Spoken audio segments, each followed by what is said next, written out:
This episode of this show is brought to you in part by Squarespace.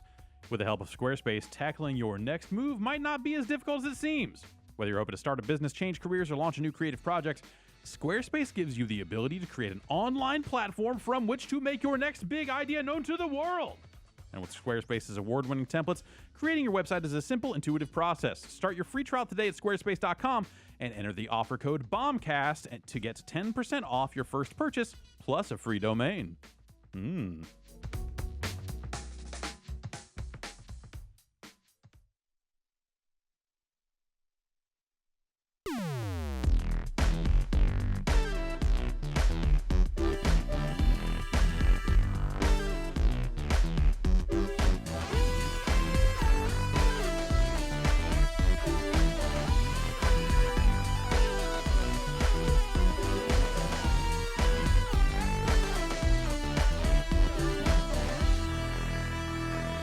Hey, it's February the 21st, 2017. You are listening to the Giant Bombcast. I'm Brad. You are Jeff. I am. You are Jason.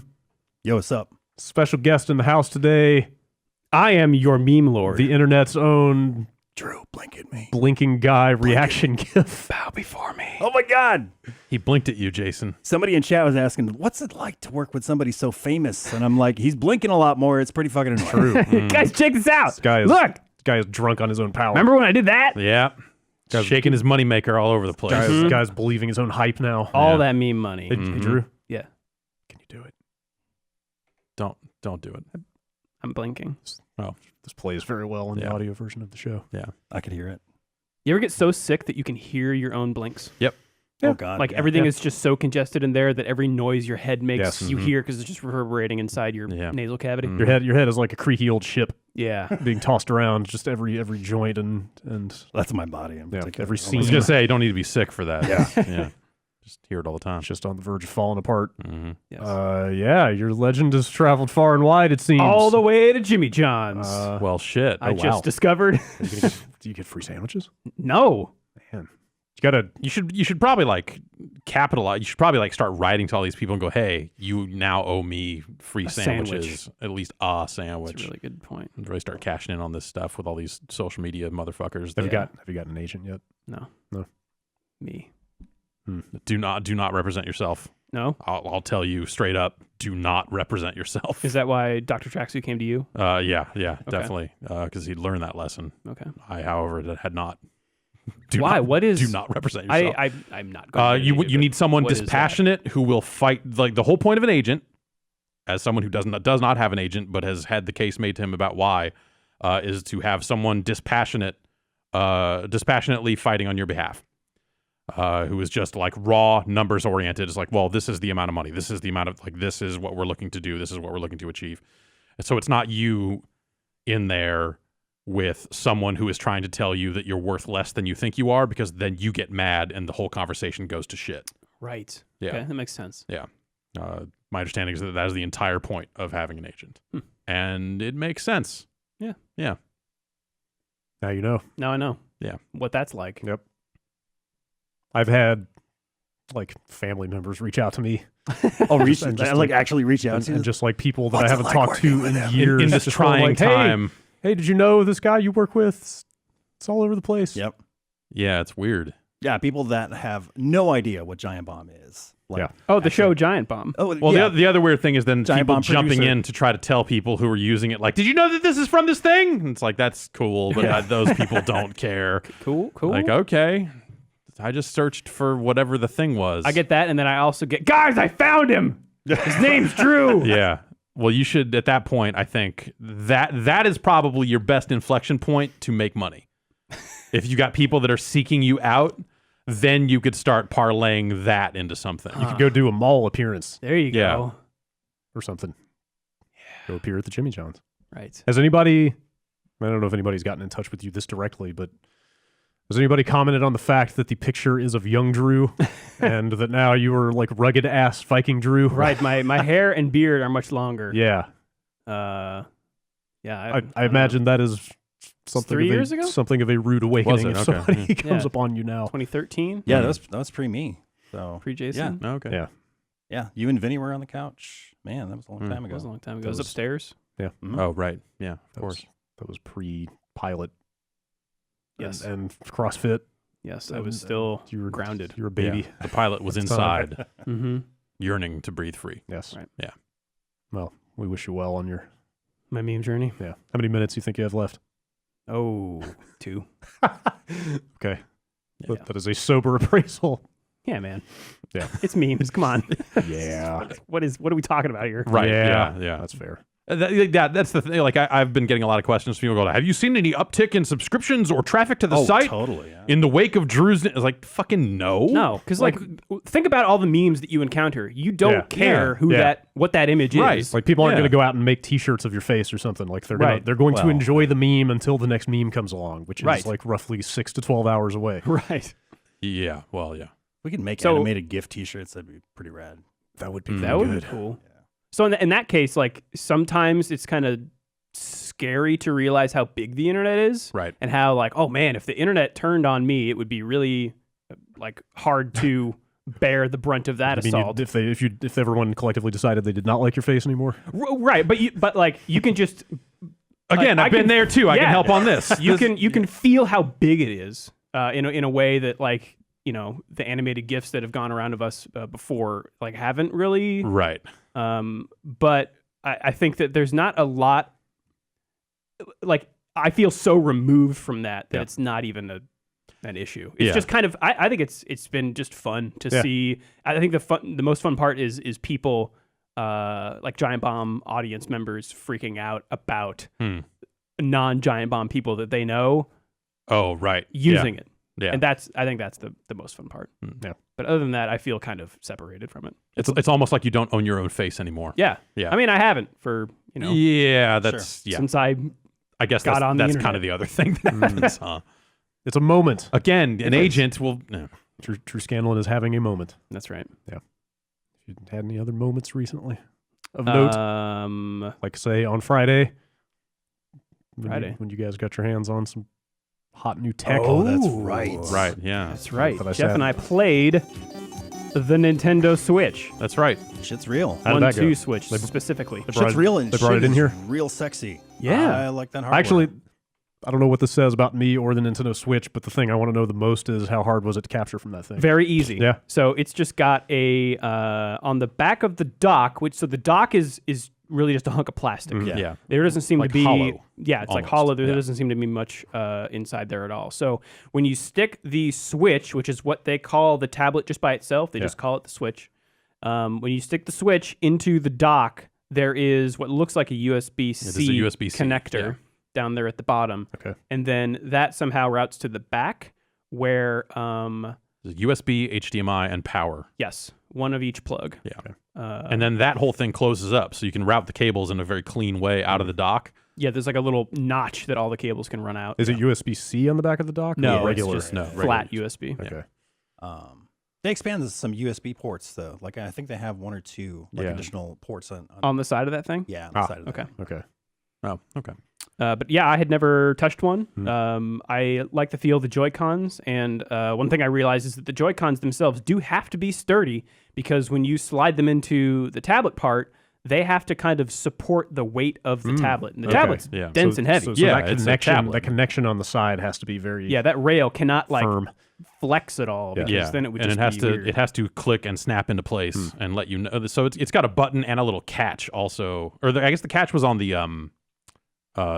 wrist strap piece, and the yeah. button is on the Joy-Cons. You kind of hit the button, and to get the wrist strap off, you have to kind of like click the catch out. It's a hold the lock. button, It's like yeah, a- like a little lock, and then yeah.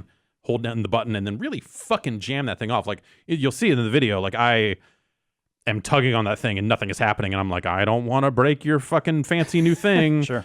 And so like, "No, man, just manhandle you it." just have to grab it and fucking yank that thing apart. So And I imagine like with use, like it'll loosen up a little totally, bit. yeah, It'll be fine. Probably. But the buttons feel pretty good. They don't feel as there's a little more of a click to them than like a 3DS button. Okay. Mhm. Like the So like which DS was it that had the really flat clicky buttons? Is that like original DS maybe? Maybe it was the original DS. Is it like yeah, that? Yeah. Where they're like really flat almost flush with the surface and they just sort of click and there's not much give? I think they're up a more little rounded. bit more. They're raised a little They bit more protrude, than but that. they do have that like click. like a really shallow action. Yeah, it's not like you ever take apart a controller and seen like the little plungers, rubber like the rubber, nub. yeah. It doesn't feel like that. It Okay. feels more like a. Huh. Okay. I don't know how else to describe Got that. some cherry switches in there. Is that what that is? I know, probably Okay. not. Gonna take yours apart and put some Lizard Lake stuff in there. Yeah. Yeah. It's soft. Yes. X Quiet Arcade buttons. Originals. Yes.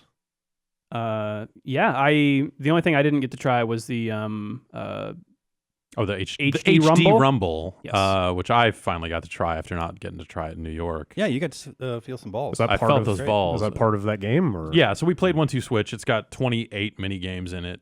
That's way more than I thought there was going to be, I guess. but somehow still not enough. Really? Yeah. Okay. For a So- $50 product, like I don't know that I can Justify that? justify it. Like We got a good hour's worth out of that. I Yeah. don't know, and we barely scratched the number of games. that in there, seems but- like it should have been a back end.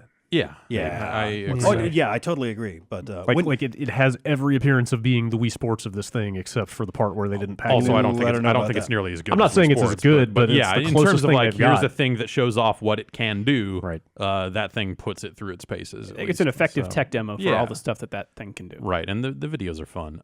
Yeah, it's I could tell how many balls were in that controller. I could tell that there were 4 balls by virtue of the quality of the high definition Rumble. So I'll say that. But also when it comes to like, will that factor into any like traditional video game ever? I just don't know. I don't know what, am I going to feel an arrow get drawn in a bow or something? And I hope not. is it? actually. Yeah, I just don't. I don't know. Isn't it what only the in one of actual- them? No, it's in both. Sure. Because we were playing a 2-player game, Yeah. so we both had to be able Okay. to detect. The only thing that's in one controller is the IR. Ah. So there are 3 games in that thing that you cannot play 2-player simultaneous, which is the sandwich eating one, and 2 other ones that use the IR because only the right controller bit has the IR port on it. Yeah, so I don't know. I felt the balls. Yeah. That's the long and short of it. I had some. I forget which games they were, but when I did feel the rumble, it was more of a buzz than like a real big. It didn't feel like a big rotor in there. I mean, Yeah. it can't because those right, things are those really things are pretty thin. small. Yeah, But it was rumble. yeah. Like most of the time, it just felt like some rumble-ass rumble. It was only rolling the balls around that it seemed like it was capable of something more. But even then, like that just seems like such a limited. Again, like maybe game. Hey, I'll guarantee you, game developers are more creative than I am. So maybe they will come up with cool ways to use that thing, but I don't see it. Other than how many balls are in this thing. Yeah, I mean, yeah. I think you characterized that whole package well when you said it's the thing that you will show one time to each group of friends that you encounter. It is Jackbox Party Pack. Yeah. But for over 2 times as much money. It is, but it fills that same gap of like, here's a thing that you can use to like this is something anyone can play. The like, you don't need to care about video games to get everything out of it. So you can kind of play it with anybody. And I suspect that'll be fun exactly once with each new person you're showing it to. And then they'll be like, oh, that's cool. All right. And then maybe some kids will get way into it and want to play it multiple times. I don't know. Like drinking games? Yeah. Also totally. drinking games, which they seemed to. The people showing that game seem to know precisely what that thing is and how it will get used. They wanted to play beer pong afterwards. So. Yeah, basically. No. And yeah, similar to Jackbox, it seems like a thing that in a party setting where you might be drinking, also you could very easily turn that into you lost, now you drink. Oh, totally, yeah. Like incredibly easily. So I think that like there are people at Nintendo who are hyper aware of its use in that specific context. Like they've shown it multiple times with either I want to say they showed it with like red Solo cups at one point. Really? Like kind of crossed the gap there on that. This camera pans over on the rooftop party and everyone's getting blasted. Yeah, but also like they were showing it like, oh, you lost. Now you need to eat one of these jelly beans out of this box, and some of them taste terrible. Huh. So it was like very much like a consequence. And they were kind of like asking us like, oh, you could set it up so like, oh, maybe if you win the next game, you get to choose who you play against in the next one. Like they were very much trying to layer on outside of the game rules on us prior to recording the video. And I was like, let's just play the game. Sure. So I think but also I think that's totally valid. And I think that is something that will end up being key for people, like some form of house rules to that thing that will probably involve drinking. Sure, that sounds great. Or being a child. That sounds great as well. Or a drunk child. You know, right. I pass no Those judgment. are super fun. Whatever you're you're into. From experience. Wasted kids. So one thing It's a good that way to like, get around. really, Yeah. Good way to get around the teething. one thing that really stood out to me, and I wasn't expecting at first, is like the social interaction. There was a large focus on everybody looking at each other in the eye, which I haven't seen that in Wii Sports. It's just kind of everybody's watching you play the game. Was the whole don't look at the TV thing weird, or like you really don't have to see that, right. With the exception of the score. So a lot of it's sound based, and that might prove to be a problem. Is there something entertaining on the screen for people who aren't playing to watch? Yeah, okay, totally. So it's audio games. Yeah. In a sense, like you're playing baseball, but it's just someone making a pitching motion, and then you listening to the sound of the pitch and swinging at the right time, and the pitcher can hit multiple, like one button or the other to throw a fast or slow pitch, and so those make different noises, so you account for the swinging, as such, and so. Yeah, audio games where you're making specific eye contact. If it wasn't attached to a Nintendo thing, you could almost see it as being some weird standalone electronic board game. Okay. Where they just build a bunch of audio games around these motion controllers, or they give it a tiny screen to keep score or something like that, and they could go in that direction. It's made by Tiger. Yeah, kind of. Huh. It's Fireball Island 2. I don't know. Fucking yeah. Bop It Party. Yeah. You could totally see this existing. I could see it existing totally separated from it being a gaming platform. So it's neat. I think it could fit into a gap the way that Jackbox does, the way that even like Cards Against Humanity is Cards Against Humanity is fun with new people. It's a thing to play when you have somebody over. Yeah. Like I don't know that I would play cards with. I would never have a regular Cards Against Humanity group in this day and age. The idea of like let's just keep playing. No. But for people who've never seen it before, you're like, hey, we should play this. You'll enjoy it. It'll be fun. I will have fun vicariously through you. By introducing this to you. I think 1-2 Switch. I think that is the only justification for 1-2 Switch. But even with that in mind, I still think $50 is a lot of money to ask for that. Yeah. We'll see when we get the final version in here. Like we'll probably sit down and play through it again. I wonder how that'll be. Interesting. That's the game they chose to bring around on a press tour. I mean, that's the game that benefits the most from having someone standing near it, ready to have a good time. Yes, honestly. I see that they provided a few of those people. Yeah. So they were specific. Like their pitch was specifically like, hey, we're bringing Nintendo people around. We want to do a team battle. Like it wasn't like, hey, we want to bring it into your office and you guys can play it. Because that's a video we can make ourselves. Like if that was the pitch, I would have been like, yeah. But since we hadn't had a Switch in here before, and I was like, actually, that'd be super fun. Like, like let's go up against them and see, and get that thing in here and hook it up to our gear. And make sure it does I'm not saying it wasn't worth doing, stuff, but like the core of that product is like it's a console you can take with you, and then but the one game they brought around is not a game that shows off that functionality. Well, you can. They were. I mean, I know you can play it anywhere, but yeah. Something like I mean, not to say that they would bring Zelda and just let you play it on a video or something, but this close to launch, that's pointless. Especially since people that are going to buy Zelda are going to buy Zelda, and the 1-2 Switch is a little more of an unknown. I get, I get why they would get behind it. That they would try to. I get why they would get behind it. A, as something that is like a pretty dicey proposition, and B, as like the other game coming out for that thing at launch. Wait, is it really that? There are like 8 games, something like that. Okay. A lot of them are download only. It's like and some of them have been out on other platforms like Little Inferno, Human Resource Machine. Is it basically that and Zelda as the like packaged retail big games? Bomberman. Is that a $60, $50 game? I think so. Huh. I don't know what the price point is, but there is a retail version of Bomberman. I don't know about. I mean, I will tell you straight up, as someone who has played Super Bomberman R at that launch event, that game seems bad. Yeah. So. Well, I'm not good or bad. I just the full price for a Bomberman game seems suspect. Yeah, especially 'cause 2017. all the accessories are very expensive, and 2-player multiplayer Bomberman is not the thing you're looking to do. So the idea of like, well, now we need to get at least 2 more Joy-Cons or some Pro control. Like, the leap in price to actually play Bomberman the way it is designed to be played. Yes. Which I'm sure will be a fine time. It is still fucking Bomberman. Even if the frame rate looked real bad and the single player or the campaign mode, which 2 players can play, seemed like a waste of time the same way that single player Bomberman almost always is. Yeah. At its core, it will probably still be Bomberman. So that'll be okay, just maybe not for the price point, maybe not for the expense of getting additional controllers to make that thing actually go.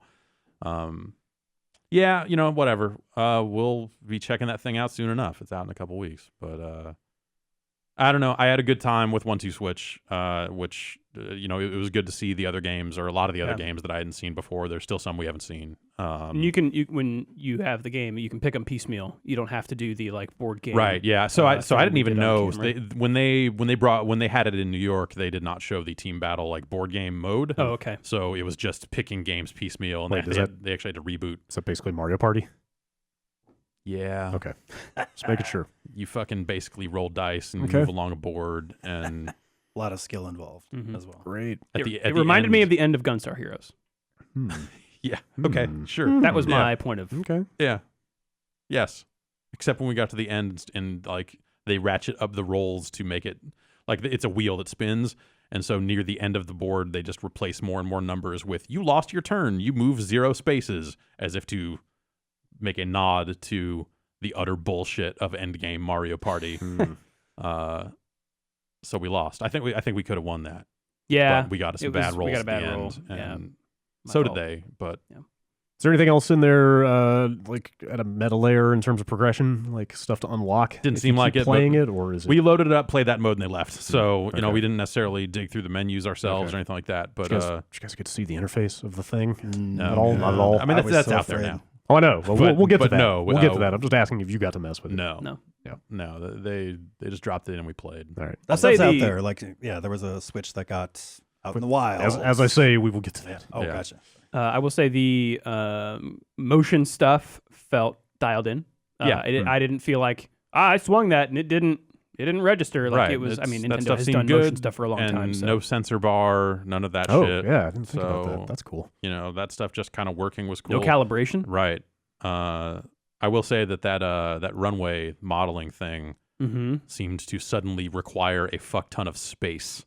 Yes. Or something that was the rest of it was just us kind of standing on the green screen. That was all of a sudden All right, we're gonna need 20 feet. You're now walk to the music, and we're gonna need to angle this way because you have to walk all the way off the set and back on to make this go. That was a sudden. Was that the thing that generated what I assumed will be the next hot Drew gift? Yes. With the head turn and hair. Thank you, Steve Kim. Yeah. Magical Girl Chime. That was pretty good too. Yes. I don't know that was required for it to be that long. Maybe not. I guess you could probably just walk in place because it's measuring your hip shake. Yeah. So as long as you can shake your hips, Okay. it doesn't matter how far you're walking. Strut in place. But the amount of time, you're walking to the beat as well, and the amount of time it wants you to walk in a direction, then turn and face each other, is such that it's probably going to always require more space than most of the other games that we played. Unless you are taking very short steps because you're in a very tight apartment. I mean, you can work it however you want, but that was a startling. Yes, I can. Yeah, well, yeah. Work it. That was a startling shift. All of a sudden, I was like, oh man, wait, did this suddenly become room scale fucking Switch? What are we doing? But yeah, 3 meters by 5 meters. right. Show of hands, who's still got a pre-order on the books? Me. You guys, Jason, no. I'm gonna pick one up. Yeah, I didn't get a pre-order. You think though, you'd be able to just head out day one? I'm sure there's going to be some retailers out there that don't normally take pre-orders that are going to get stock. Are you willing to line up? How much No. effort are you willing to put in? Like day one. If I happen to be up, Okay. and I know that they're going. Okay, so That's how I bought a Wii U. That's how I bought a Wii. Yeah, and A friend of mine was in line, and Yeah. I'm like, I brought him some coffee, and I just wanted to go and laugh at him, and they're like, we got a pretty good deal on this. I'm like, fuck it, I'm gonna get mine. Who's laughing now? Yeah. Sucker. Spilled coffee on myself. That Nice. day, too. God damn it. Nice. Yeah, I totally want to get one. Yeah. But yeah, pre-orders are fucking. I mean, sold yeah. out. After you saw the first-person Ultra Street Fighter 2 footage, Yeah. like, who wouldn't New want content. to- What? Fucking Violent Ken. First Ken. What? Yeah. So I it thought, has. isn't that game 2D? So Yes. it's a totally separate mode that Oh. it's like Time Crisis, except you are using. Well, fat bisons are walking at you. Mm-hmm. You have a life meter, so you don't want them to get close, and you have to do motions with the Joy-Con to throw fireballs and other stuff at them, All right. like dragon punches and shit to knock them This back. is like using totally different art from It's the a actual completely game. different thing. What? Well, it's using Street Fighter 4. It's 4 assets. base assets, but it was That's still weird. that still looks like a fat bison to me. That Sure. didn't look like just straight up Street Fighter 4 bison. It's been a slow few years one of of his Shadow cronies. Yeah. He's been put That on, looks put on the sad. bounce. The super dumb and novel. The motion didn't look like it worked very well. Yeah, but watching whatever. Capcom people, there was a video out of Japan of Capcom Japan people playing it, I guess, and it just looked fucking awful, man. Fucking, I'm in. Oh, Sounds rough. yeah. So what is it? Day one, Zelda? I guess that's the thing everybody's going to play on day one, right? I Am Setsuna is out. Well, that's been out. Yeah, I know. Ugh, yeah, months. 1-2 Switch, Just Dance 2017. Ooh, yeah. Bomberman. Those 2 Tomorrow Corporation games, which is human resource company. Yeah, that sounds right. And Little Inferno. Okay. Yeah. Both of which have been out for a while. Isaac got delayed, didn't it? Yeah. Okay. I don't think Oh, that's it did? day one. Yeah. That's a shame. Actually, I was just looking. So So it's a Zelda machine. it's Is basically what you're at saying. launch. It is one of 2 Zelda machines that will be Well, on sale. Okay. Depending on how you want to go. But not in production. Well, yeah, that's true. Gotcha. You can download games for this thing, right? Yeah. So Okay. yeah, that's. I've not I pre-ordered don't know if you. Zelda. I don't know if you pulled any of the file size stuff because the I saw Japanese Nintendo site put that up. Well, I saw it going around, but isn't it all in terms of blocks?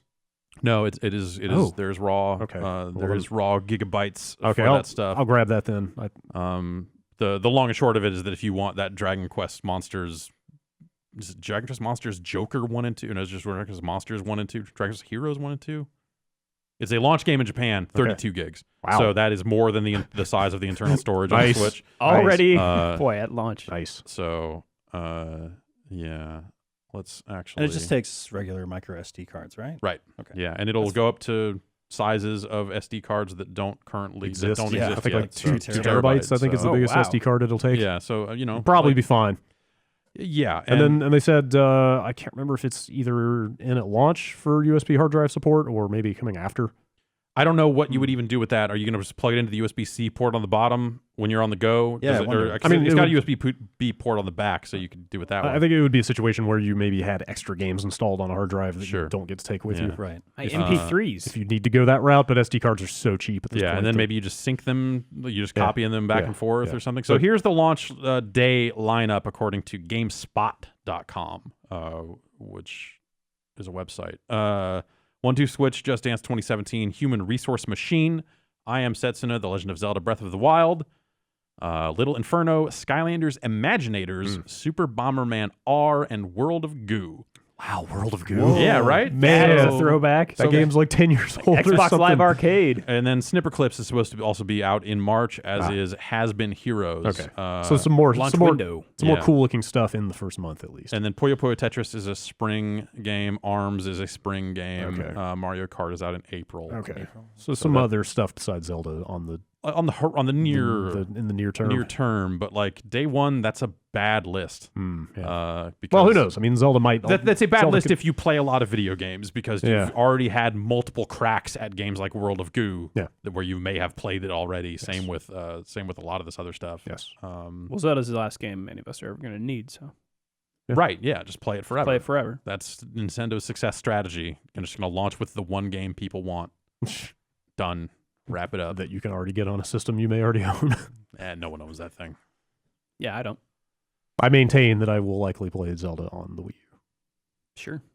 Yeah, Cheaper that way. that's- Yeah. Might as well. Already You- got one. You bought a Wii If you U. got one. Yes. Might as well use it for once. And I don't know that I fully justify that purchase yet. I don't know that most people did. I still play Super Mario Maker Yeah. here and there. Yeah. And that's basically the only thing I ever want to play on that thing ever again. Yeah. So I bet Wind Waker HD is the thing I spent the most time with on the Wii U Bayonetta 2. to date. Yeah, played a fair amount of Bayonetta. That's a great Mario game. Kart. There was a really good Monster Hunter on there. Yeah. I got a lot of use out of it. Always meant to play Wonderful 101 and did not. That's pretty good. It's all right. It's decent downloadable stuff. Like Captain Toad was pretty good. Meme Yeah. Run. You know, the hits. Yes. All the good quality Of shit. course, yes. I'm holding out for a Switch sequel to that. Have they gotten in touch with you yet? No, yeah. All right. Okay. Nothing that I can talk about. You're on the slate for Meme Run 2017. Yes. Yeah. Oh boy. A week from Friday, right? Yeah, the 3rd. Yeah. Yeah, that's not that far away. Couple weeks out here. Yeah. Cool. Yeah. Get ourselves ready in here Yeah. for that thing. Steel yourselves. Yes. Prepare Mm-hmm. to walk the catwalk. Yes. Again, for the first time. Yes. All right, let's go to our first break real quick, and then we'll come back and talk about more video games.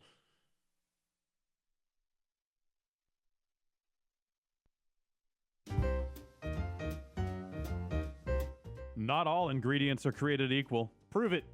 Fresh, high-quality ingredients make a real difference, Oh, I guess that checks out. and it's important to know where your food comes from. follow That's you. how you prove it. I follow your logic. Yes. For less than $10 per person per meal, Blue Apron can deliver easy-to-follow recipes along with pre-portioned ingredients. Good. I'm not not great at portioning. So. No, measuring stuff is hard. That's you the get hard part. You get a measuring cup, and then you wash it a bunch, and the unit of measure washes off of it. And you're like, is this a third of a cup, a half a cup? I don't even know. I didn't want to be looking at numbers anyway. What is a cup? If I wanted to look at numbers, I would be a computer, not a food-eating human. Exactly. So that's why you can turn to Blue Apron. They'll ship that stuff right to you, and in 40 minutes or less, you can prepare that into a sustainable, delicious, home-cooked meal. Put it all in the pot Uh-huh. and or pan. Uh-huh. Turn on some heat, Yep. and you got food. That is probably exactly how this works. I don't know. You will end up with these upcoming meals here. Would you like to hear some of these? Yes. Yes, you Always. would. Some of the meals available in February include cashew chicken stir fry with tango mandarins and jasmine rice. Tango mandarins. Udon noodle soup. Some Udon? people call it. Yeah. With miso and soft-boiled eggs. I'll slurp some noodles. Yeah, you will. Roasted pork with apple, walnut, and farro salad. And crispy barramundi. I like it crispy. They have added a pronunciation Still- next to the word barramundi. Still in don't here. know what that is, but I'm glad that it's crispy. Here it says bar, mun, M-U-H-N, Okay. D-E-E, Okay. as their pronunciation guide. Now we know. That's also got quinoa and roasted carrot salad. Aha. Yeah. You can check out this week's menu and get your first 3 meals for free with free shipping by going to blueapron.com/bombcast. You will love how good it feels and tastes to create incredible home-cooked meals with Blue Apron, so do not wait. That's blueapron.com/bombcast. Blue Apron, it's a better way to cook.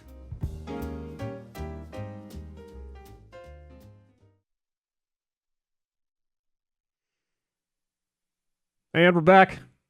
Welcome Let's. back. Yes. Welcome back. Thank you. Mm-hmm.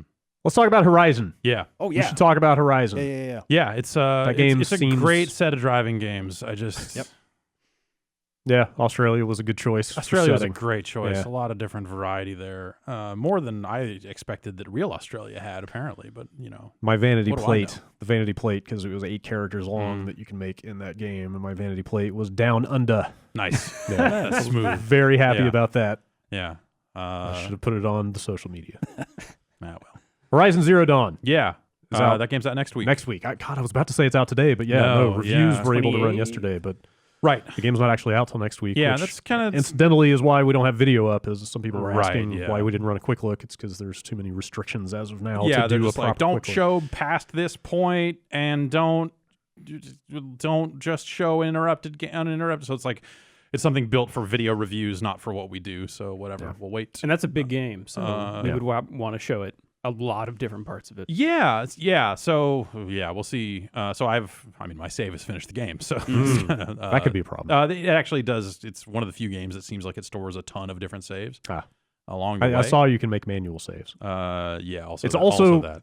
It's also one of the few games where we were very easily able to get multiple copies in here prior to release. Yeah. They seem a little confident. They seem very confident. Yeah. About the game. But also like that the runner review a week ahead of time is that's kind of Sony's MO in a lot of cases. I know, not every case. So I don't know that Yeah. that part is necessarily indicative of confidence, but they were very forthcoming. the part about, where like before the reviews had even hit, they were like, "Yo, if you need more of these, let us know." Yes, It's that like, is that. okay. That basically never happens, and they're just like, "Hey, you want to send some more over?" And I feel like yes. Sony has done that a couple of times, and it's Yeah. always been games that they've been behind. Yes. When they do get in touch and get if you need more of these. Uh, Anyway, whatever. I've that's seen all of it- logistics. Fucking who cares? Horizon Well, is fucking awesome. Yeah, like what I've seen of Uh, it, that confidence is deserved because yeah. it seems really good from what I've played. Yeah, it's a fantastic game. It's it's a Far Cry game in a lot of ways. So that's I'll temper that with that. If you don't like the structure of a Far Cry game and the crafting of like, hey, I want to hold more arrows, so I need to go get boar skins and that sort of shit. I like gotta go kill some Mac Minis to make a new pouch. If you don't want to tag guys outside of a bandit camp and then skulk through and murder them all, Is it literally an outpost system? There are not that many, Okay. but yes, there are outposts that in whole- that game. that whole thing. Where and there are alarms in the bandit camps and that sort of stuff. Okay. Like you see a lot of Far Cry all over this around the edges, the way the skill tree, the types of abilities that end up on the skill tree. You see a lot of that stuff. when you pull up a map, how many icons are there? It depends on how many towers you've climbed. Wait, really? Yeah. Oh Huh. There are not that many. Okay. So that's I guess that's kind of the recurring theme. Is like it would be very easy to pick this apart as like yet another open world game because it does check a lot of those boxes, but they refine a lot of those systems in a way or bring a fresh approach to a lot of those systems in a way that it doesn't feel like just simple. Like there are 4 things to climb Okay. on the entire map. Okay. You can also buy collectible maps that if you want a map full of shit, you can do it. You can buy the collectible maps and it'll fill your entire world full of icons, which is actually troubling because the game could use a way to filter icons on the map. It does not have that as far as I can tell. Anyway, it is a whole lot of fun. Like out of the gate, I really enjoyed the setup, and then it kind of settles into, okay, well, now I'm this tribal warrior outcast getting ready to run in this ceremony and do all this stuff. Like that side of it wasn't really hitting with me initially. It was just kind of like it kind of takes a while to get going with that stuff, and B, I found some of the. Well, I feel like it starts super strong. Like you play as a little kid at the beginning of that game, and go through like some of the initial bits, and like that stuff's awesome. First 20 minutes is really good, but then it starts to drag for another 45 before you get out into the open world. Basically, once you kind of get out of the initial area, some shit goes down, and you're like, okay, I need to venture out into the world to take care of business. Are you talking about beyond the initial kind of small open map that you get into? Yeah. Like, okay. Or because that's where I'm at. Because you start in kind of a small portion of the big open world. Yeah. Once you kind of get out of your starting village. Out of that. Okay, that's where I'm at. It gets real good, real fast. Okay. I don't know. I like that stuff. It's slower paced, but they take their time with like developing who this character is and her motivations and stuff. So yeah, that's probably one of the strongest points of the game is just the motivations of the character and where Aloy, the playable character, gets to by the end of that game is really, really interesting. Because I mean that game obviously like it's all this weird kind of tribal stuff, like very limited civilization, different factions out there in the world fighting all this other stuff, like not a lot of technology, but the world is also full of ruins that sure look like what we think of as the future of our current Earth. And then also I mean, it is, or like the back of the game box says, or like yes, it is Earth, and then also a bunch of weird animalistic machines roaming the landscape, bent on murder. That you can then hunt for parts and hunt to stay alive, and stealth mechanics built around that. So the initial setup I think is really interesting. They actually dive way deeper on the setting in that first 20 minutes than I thought they were going to. That really, I was like, oh, they're going to drag this thing out. No, like what's right out of the gate. You expect it'll be like the late game reveal when they show you like the technological civilization that's passed, but no, you see it in the first 15 minutes. And so like it's cool. And that permeates the entirety of the game. Like that initial bit there is really great at starting to ask the questions. And so by the time I was kind of through the first third of the game or so, I was really starting to worry like, if they're just writing this as a trilogy, like there's no way they're going to answer any of these questions by the end of this game. But no, like this game wraps up Nice. In a lot of really There's payoff. That's there's real payoff. That is a sadly low bar. No, I know. That like hearing that this game has a satisfying ending is all refreshing. They wrote an ending. Okay, good. Yeah, like cool. This game caps it off really well in a way that like by the end of it, I was thinking like, man, they should totally never make another one of these. As much as I enjoy this game and want to spend more time with this game, if they walked away from it right there, that'd be great. Of course, they do actually kind of just creak the door back open a little bit to say, hey, when we make a sequel, it'll be about this. And you're like, shit. All right, fine. So, yeah, there are a lot of like combat considerations and different weapons at your disposal. So, like talking to a few other people that have played it, everyone kind of came to some of their own tactics, which was interesting. Oh, cool. Because I certainly played the game a very specific way. Mm-hmm. And hearing from other people who played it, they were like, "Oh no, you should be doing this." I was like, "No, you're fucking out of your mind." Yeah. There are some things that are a little broken about the stealth that you can kind of justify when it's just dumb machines, but when it's dumb humans too, you're like, "Come on, man!" There's an ability you can get to whistle, so you can get in tall brush and you can whistle. It only ever pulls one enemy, so you're never gonna like pull an entire pack.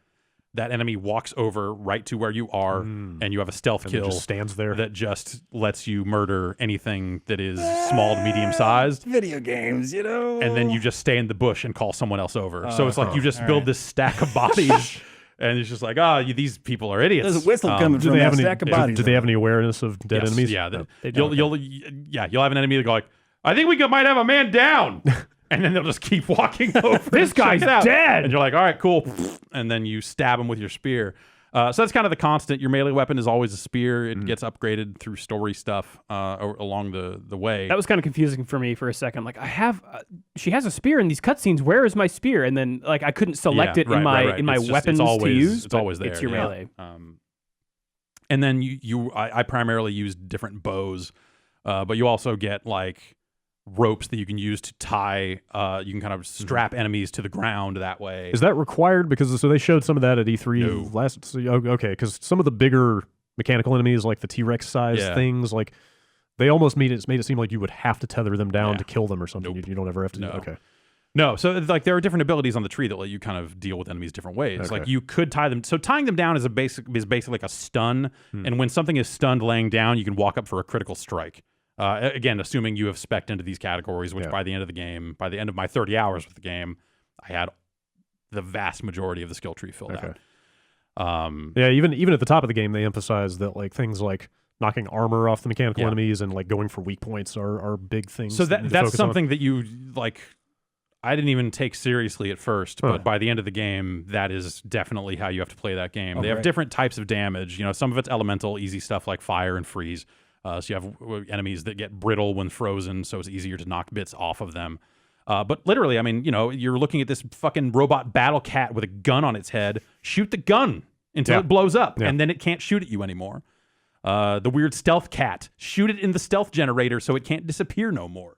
I mean, basically turn on your detective vision and shoot the thing that's glowing. Yes, but also like when you see the glowing bit, because everything will have like 6 spots, and it'll be radar, it'll be a weapon, it'll be this, so like depending on what you're trying to deal with immediately, there's an order that you want to hit those weak points. Oh, interesting. Okay. Because hitting those weak points, so there's there's elemental damage, there's like physical damage, which most of the arrows do that, and then there's a type of damage called tear, and tear is literally just ripping parts off the machines. And armor off of human enemies in some cases, I think.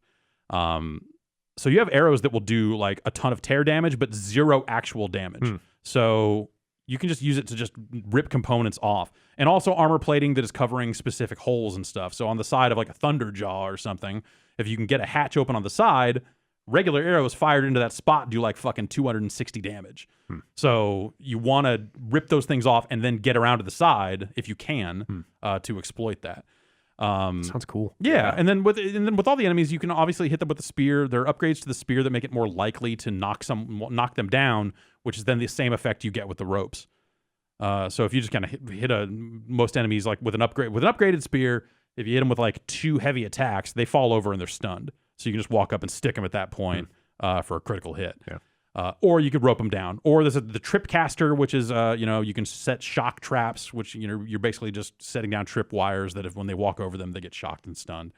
I usually don't like traps in games, but that one's really easy to use. Yeah, it is. It is really easy to use. There's like one story bit that asks you to use the trip caster, and then I never used it again. So, yeah, but also the tie down thing seems to complete the same objective. Yes. Yeah. Of stunning the enemy. Like all that stuff seems valuable in its own way. So I think that depending on which style people want to play with, I think all those seem like valid approaches.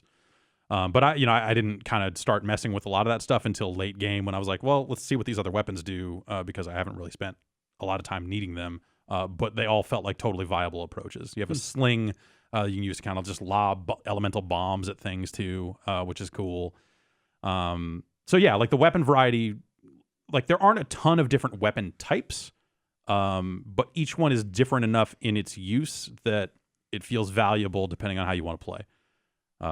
So the sharpshooter bow has a longer distance on it, and it's the one that fires the tear arrows, but also your regular bow loads up a lot faster. So there's that. You can also insert cores into all your weapons to give them damage buffs and bonuses and all this other stuff. So there's a lot of customization around that stuff as well. So a lot of your weapons are actually like technological based? No. Not Not really. No. Okay. You can. You mentioned like cores and stuff. Yeah, and I was thinking you're like hey, putting man, in a module. Yeah, that's how it is kind of manifested on the menu. But that's right. they That happened to me in the first, like, as soon as I got out in the open world, I found like sorry, my cord's caught.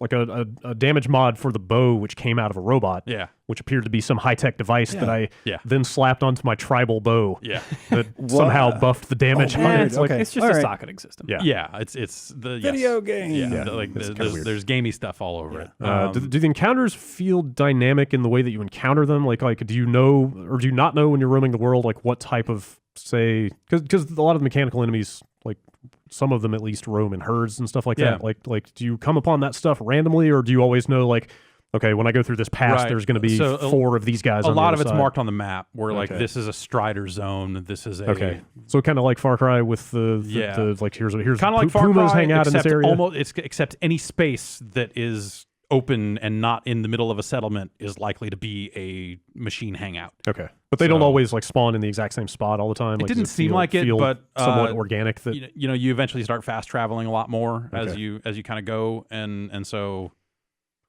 I don't know that I ran past the exact spot from the exact same angle enough times to get a sense if the spawns were identical or not. okay. But they do move around those areas, and you can also tame them. You can ride Yeah. some of the horse-like machines. Yeah, what's the robot buddy situation like? You need to know. you eventually, so there are side quests that give you the ability to tame different classes of machine, and that is those are really fun side quests to do. Okay. And Are they just mounts or? no, it's everything. Okay. Well, not everything. There are a couple that can't, but you basically you don't have the ability to order them around once you've tamed them, but they will fight on your behalf if they are flipped to your side. Gotcha. They will attack other creatures if you are jumped Okay. in their vicinity, but they don't necessarily follow you from place to place. Can you assign skills to them at all? No, Nothing like Okay. that. They are totally like temporary. They are fodder. They get murdered all the time. Okay. All right. There's a late game ability that like basically lets you call a mount at any time, even if you don't have an overridden mount already. So you just hit the button and she'll whistle for one, and one will ride up. So you can actually just let one ride up and get into fights for you if you want. It's kind of a viable distraction tactic. I kind of like that. Like if you lose your mount or it gets killed or something, you just go get another one. Go Get another one. Yeah. It's not an Epona situation or anything like that. Is the whole thing outside in the big open world? Because like the beginning, there are a lot of ruins. like you mentioned, the ruin stuff at the beginning, like in the very beginning of the intro. I think the most interesting things happen in those sorts of areas. So there are more of those types of like the story definitely works on multiple levels because you've got kind of the tribal stuff that's happening. The current society, but then you've got Aloy trying to figure out like the very nature of the world beneath. Right. And so that for me was the true engaging part of the story. And they start teasing that stuff pretty early. They do, yeah. So I think that they resolve the story really well. I think that the Aloy's journey from start to finish is really fascinating and really well done. And and that stuff works. I think like even the stuff that I was a little iffy on, which was the more kind of current civilization stuff, I think they make good on that by the end as well. Like the middle of those stories weren't always fantastic, but a lot of that stuff was pretty good. And the game keeps going. Like there were multiple. There are even multiple spots in that game where it's like this is the point of no return. But it's not. That doesn't necessarily mean the end of the game. Seems like it moves. It does. Once it gets going, it really gets going. Kind of once you get out there and start making things happen, there's a lot to do. There's a lot of good side stuff that I think is most of it's pretty well written. Like they've written a good cast of characters to where even the bit players in your story, like they've got reasonable motivations. Like when you hear how it all came together, when you hear how the main bad guy became the main bad guy, like all this stuff, you go like, oh, okay, yeah, I see how this could occur. Or it feels natural. It doesn't feel like that they just like wrote them some video game characters and said, here you go. Like the writing seems reasonable and grounded in a way that I really, really appreciated. Voice acting well done? Yeah. Voice acting well done. The lip sync on some of the up close cutscene stuff is real rough. Yeah, I would say some of the character animation in general was a little jittery. It seems to me that the further you get outside of the main quest line, the worse it gets. Yeah, I think you're right. And I think it falls between Skyrim and Mass Effect. Yeah. About there. That's probably about right. But I will say that apart from that stuff is a beautiful game. Are you on a regular PS4? Yeah. Okay, that's good to hear because I'm playing it on a Pro and it looks freaking incredible. There and was I wondered a part, if it was and I don't similar. say this lightly, that if you would have told me that is video, I would have believed you. Wow, jeez, that's pretty It's intense. a very short part, Yeah. and it's a very like small, narrow in scope scene, but man, does it look good. I thought parts or most of the intro was pre-rendered FMV for the first couple minutes until I realized like, no, that's just what this game looks like. Yeah. Holy crap. It's a really great looking game. That engine's really good. That's it's I think it's easily Guerrilla's best work to date. I didn't hate Killzone 2, I guess I would say. 3, maybe a little liked it less. And Shadow, that other one. Oh yeah. So, I think that there's also some additional like future excitement because this is the basic tech that's going to power Kojima's game. Oh, right. Oh gosh, yeah. So they're on that same platform for Death Stranding. Yeah. And so you start to piece together like, oh, this open world stuff that like you start to think about like, what if MGS5 ran in this? Yeah. And you're like, Very much see how an MGS5 style game could be made in this engine. Yeah. Though I guess I hope that he's not just making that again. Yeah. I don't know. Yeah, MGS5 is pretty good. Yes. If you were to build, something conceptually similar set in a new world, build on the concepts of that game, it could be done. I would not be opposed. Yeah. Zero Dawn, like they make good on part of the name of the game by the end as well. I was going to ask that. It's the Horizon bit that actually doesn't fit super well. Hey, they were able to get a trademark. I guess. Yeah. Just got to call it something. Yeah. I really had a great time with it. There's some stuff. There's some kind of like widespread, like collectible, tied together stuff that gets you a thing that I want to go back and do, even though I don't need it because I've already finished the game. But like, there's I've left a bunch of side quests both because I knew we were gonna be recording a quick look at some point, and also there's just a lot of stuff to do. I was surprised how much RPG there seems to be. Like, not just by the numbers because you actually earn XP and level up, but like more Mass Effect-y and Skyrim-esque stuff. Like, there's dialogue wheel in parts. Like, there are parts where you make, like, I don't know if they're major choices, but you pick, like, how you respond to a situation based on, like, what type of emotion you want to convey. Right, and I think that's a really good way to do it, but I don't know that necessarily always will make a huge difference. Okay. There are conversations that you can tell have been stitched together by virtue of which side quests you've completed. How characters will address you and all that sort of stuff seems to be based on, hey, did you encounter this character yet in the story? Yes, no. Or hey, did you finish this character's kind of quest line? Because then they're gonna have something else to say. There was one moment where I made one of those decisions, and then later in the story, it was remarked how I made that decision. They reference that. Okay, that's cool. Yeah, so it seems like it it doesn't. None of those felt like they were going to be real game changers in terms of the outcome of the story or any of that stuff. No, but they're kind of fun, dude. Like, now I get to act out this character that and I think the way they framed it in terms of just like emotional responses and not like a simple like good evil or whatever. Like the way they label that stuff, I think is really smart. And effective. I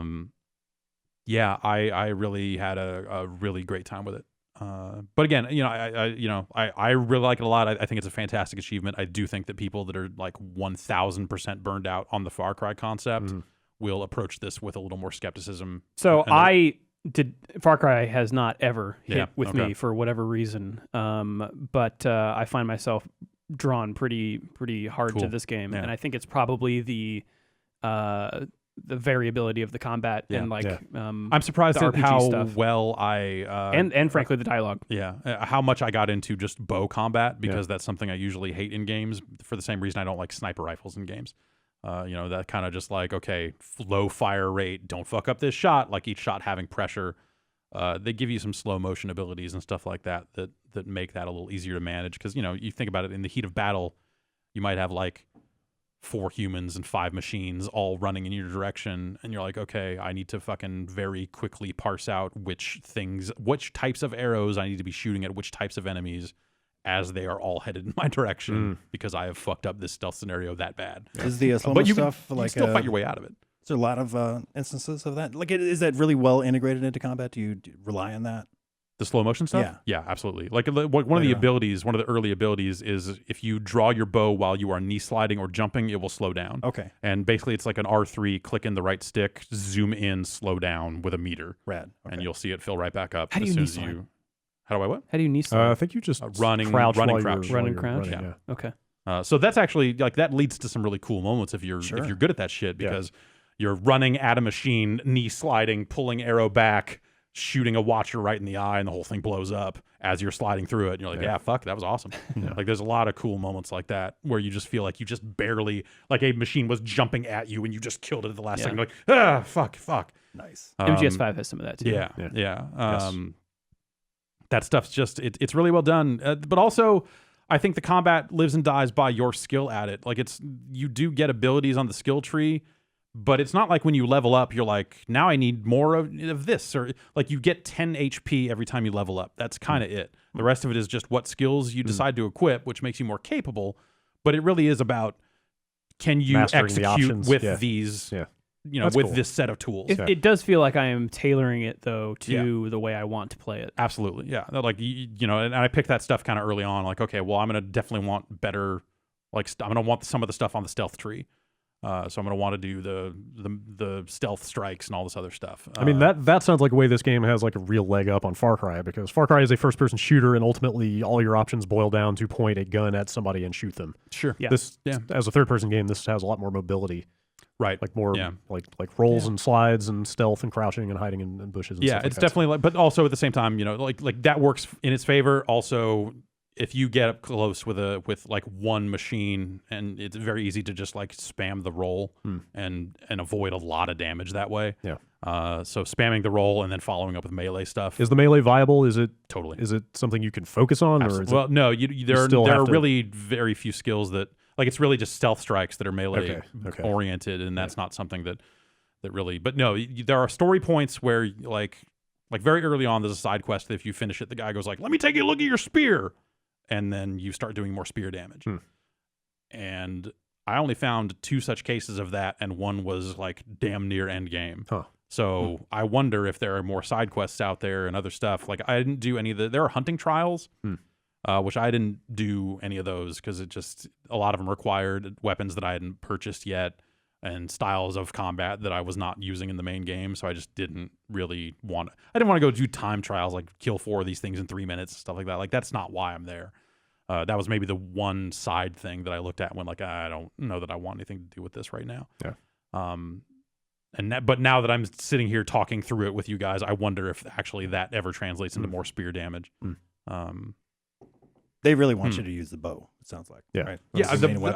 But you need something when guys get up close. Totally, yeah. And that's the melee is totally viable. And I have been using it as like a finisher. Like, oh, this guy's got, a sliver of health left. Yeah. And you know, when you're in open combat against multiple enemies, like they're gonna get close before you know it, because they are fast and they are weird machines, and they are there before you have time to shoot them all down. Because there are very few enemies that are going to be one-hit kills with the bow. It's really only the basic watchers that you could, if you hit them in the eye, they're done.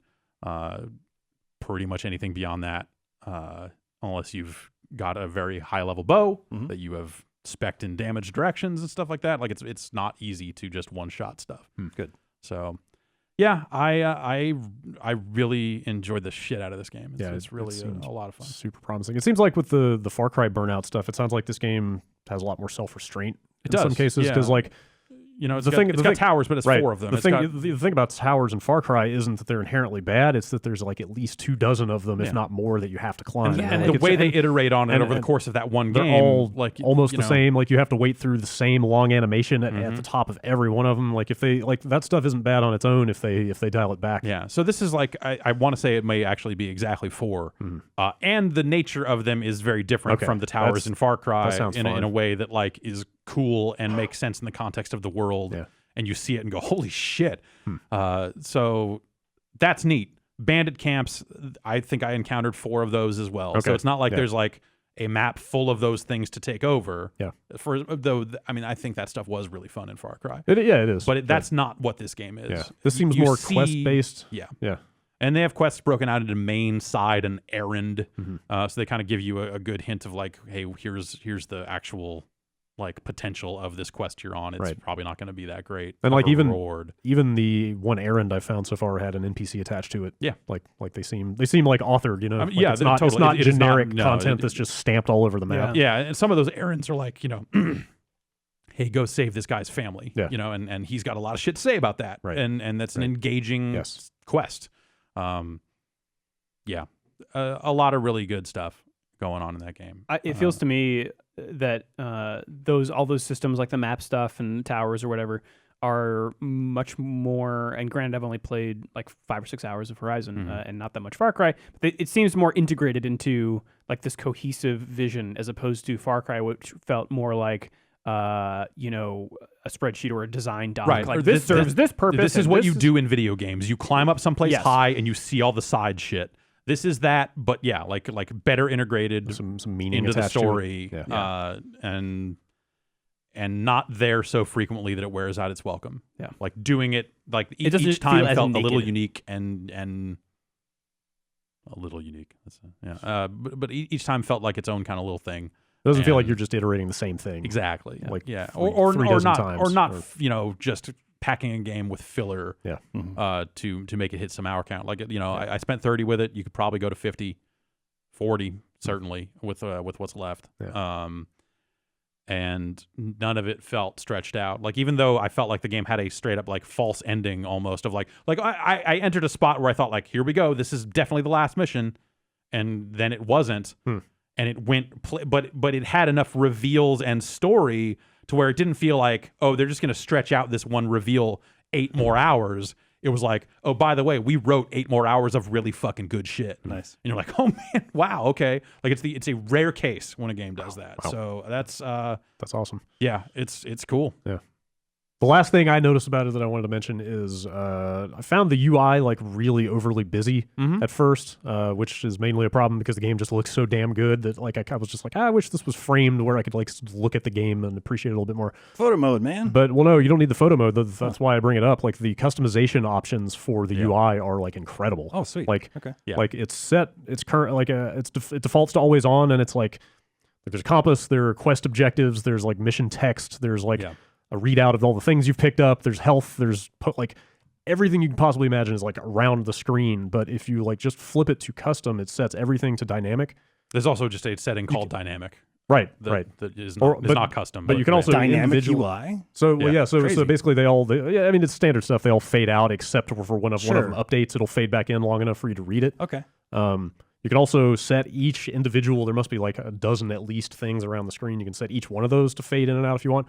And just like touching the touchpad, like making contact with the touchpad will make the whole UI come back for about 10 seconds, so you can kind of see everything, and then it'll fade back out again. Like it's really elegant. I might just do that. It's really elegant, and like a lot of console games don't have enough customization options like that. That stuff's nice. The one thing I would say is that so the D-pad is used for selecting some quick items. Up is always a heal, and down is traps or some potions that are faster heals that you might need at a fucking moment's notice. And when that fades out, I never know what I've selected.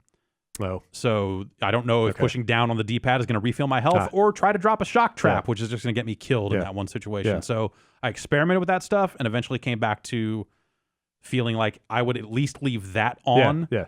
And I would probably leave the stealth indicator on all the time too, because I want to know if I'm visible. That's how I've got it set right now. Just the compass with the stealth indicator on it is the only thing that shows all the time. But it's just cool that they let you tweak. It's a really smart touch. And they've got a patch coming apparently that's going to add more graphics options for PS4 Pro. Okay.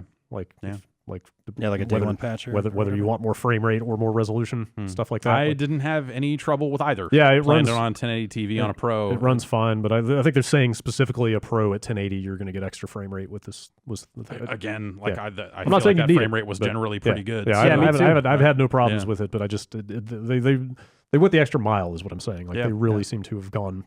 I've had a few dips, but generally it's been pretty darn good. It just seems like PS4. a really well constructed game all around. Yep. Yeah. Very impressive for something that like I feel like they had not really shown like the actuality of what that game really was. Yeah. I feel like they didn't necessarily talk about it very well prior to release, because I think there were a lot of parts where you're like, is this a Monster Hunter game? Yeah. Am I tying this thing down, hitting weak spot? Like, yeah, you are, but it's not. It is not a Monster Hunter game. But it's not a Monster Hunter game. I was kind of looking forward to it being a Monster Hunter game. It is totally not that. It's not, but I'm still excited about it. Yeah. And this is just a weird departure for Guerrilla, to begin with. We mentioned the games that they've done before. So this is a huge risk for them. So to see them knock it out of the park like this. Yeah, them opening up to a different style of game than what they've been making, like that's great too. Just very unexpected based on some of the stuff that we've seen prior to release. It was I was expecting it to be like a quote unquote quality product, I guess. Sure. But it was like way better than I had anticipated. Yeah, that's awesome. You play anything else? I'm playing some Disc Jam. Ooh. Yeah, that beta? Yeah. Sweet. Which is out on PS4 now. It's the game we played on. Hey, how do you get that? So, I got home that night after watching you guys play it on UPF, and I couldn't find it in the store anywhere. Yeah, so they're distributing keys on their website. You have to go to their website and fill in your email address, and then for me, it was a 5-second turnaround of, now I've got an email with a key in it. That's how they've been distributing the PC version as well. Okay. I'm gonna get both. What is it? It's Windjammers. Oh, it's behind the back 2v2 maximum Windjammers. Oh, like third person? Yeah. Huh. Yeah. Well, so is Windjammers is also third person, but what do you mean behind the back? Over the shoulder. Over the shoulder. Like a tennis Not game. a moving camera, but like a tennis game. I see. Like in Windjammers. Yeah. And I thought it was a pretty reasonable facsimile. It's good. Like the things they've done to it to differentiate it, I think, are also pretty good. Like being able to curve your shots with the triggers, but still retaining the ability to kind of use the stick to, swirls on the stick to get curves that way. So you can kind of combine those two things to get really crazy shots. Yeah. But like the decisions that you're making and the judgment calls that you're doing, are they're analogous to playing Windjammers. Yeah, and it's a beta, so I don't know if they're gonna have multiple courts or how many more characters they'll add. They've got some super shots in there that look a lot like the stuff you'd see in the Windjammers. Mm-hmm. Sure. I played some online matches because that's all that's in there in that beta, and it works. And it seems like netcode seems okay. Yeah. Okay. And the menus remind me a lot of Rocket League, which you look at that thing and go like, I wonder if this could be fashioned to fit a very Rocket League like space. In that, could it take off that way? Oh, you mean just in terms of popularity? Yeah. Or in terms of like selling stuff for it? Both. Both. They've got a lot of customization stuff. They've got like you earn credits and get a pull on a slot machine to unlock new taunts and shit. So there's like room for a lot of unlockable stuff. That if they wanted to go off the deep end with that stuff, they could. And it seems good and tight and competitive. while not being a fighting game, which scares a lot of people off because they don't want to play fighting games. So you start to look at it like I started looking at it going like, could and if we wrote really shitty op-eds, it'd be like, could this be the next Rocket League? Yes. But at the same time, like I did think that once or twice, like I wonder if this could take off that like that. Who makes it? High Horse, I think is the name. I think it's the first game for the studio. Some veterans from other projects that came together to work on it. All right. But they've been kicking around that beta on PC for a good long time. Okay. It just came to PS4. And I feel like we played it on the PC at some point a while ago. Yeah. And it seemed pretty rough. And it back seemed then. really rough. Okay. So, but it has come a long way. Okay. Or it feels good. Yeah. I don't That's know super exactly what the encouraging. change, but it feels nice. It's exciting. Yeah. All right. Let's take another quick break and then come back and talk about what you guys have been playing. Yeah.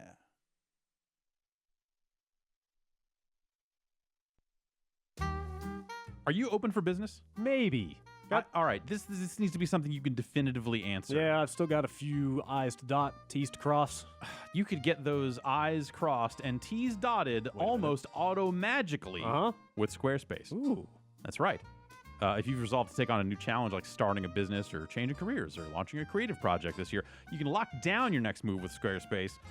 It'll allow you to create everything from a professional blog, a portfolio that you can use to showcase your work, or hey, an online store. You're saying I can put my stuff on the internet. You can put your stuff on the internet. Okay. You can even sell stuff on the internet with Squarespace. You'll even get a unique domain to set you apart in your field. I need to start looking through domains now. Yeah. bradsplasticbags.biz. Ooh, yeah. You know, you maybe get something like that. Yeah, I've been saving them up for a while. Yeah. Start selling them. Yeah. Start a Squarespace website. Sell those bags. Get that collection out there in the open. Don't hoard it. With Squarespace's award-winning templates, creating a beautiful website is a simple and intuitive process. You just add and arrange the content and features with your mouse. With the mouse. No plugins, no crazy business. I can use a mouse. No patches to install, no upgrades ever. Drag and drop. Drag and drop.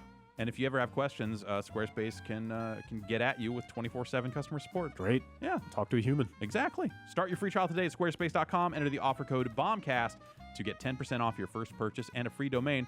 That's BOMBCAST, BOMBCAST, for 10% off your first purchase. Squarespace, make your next move. Make your next website.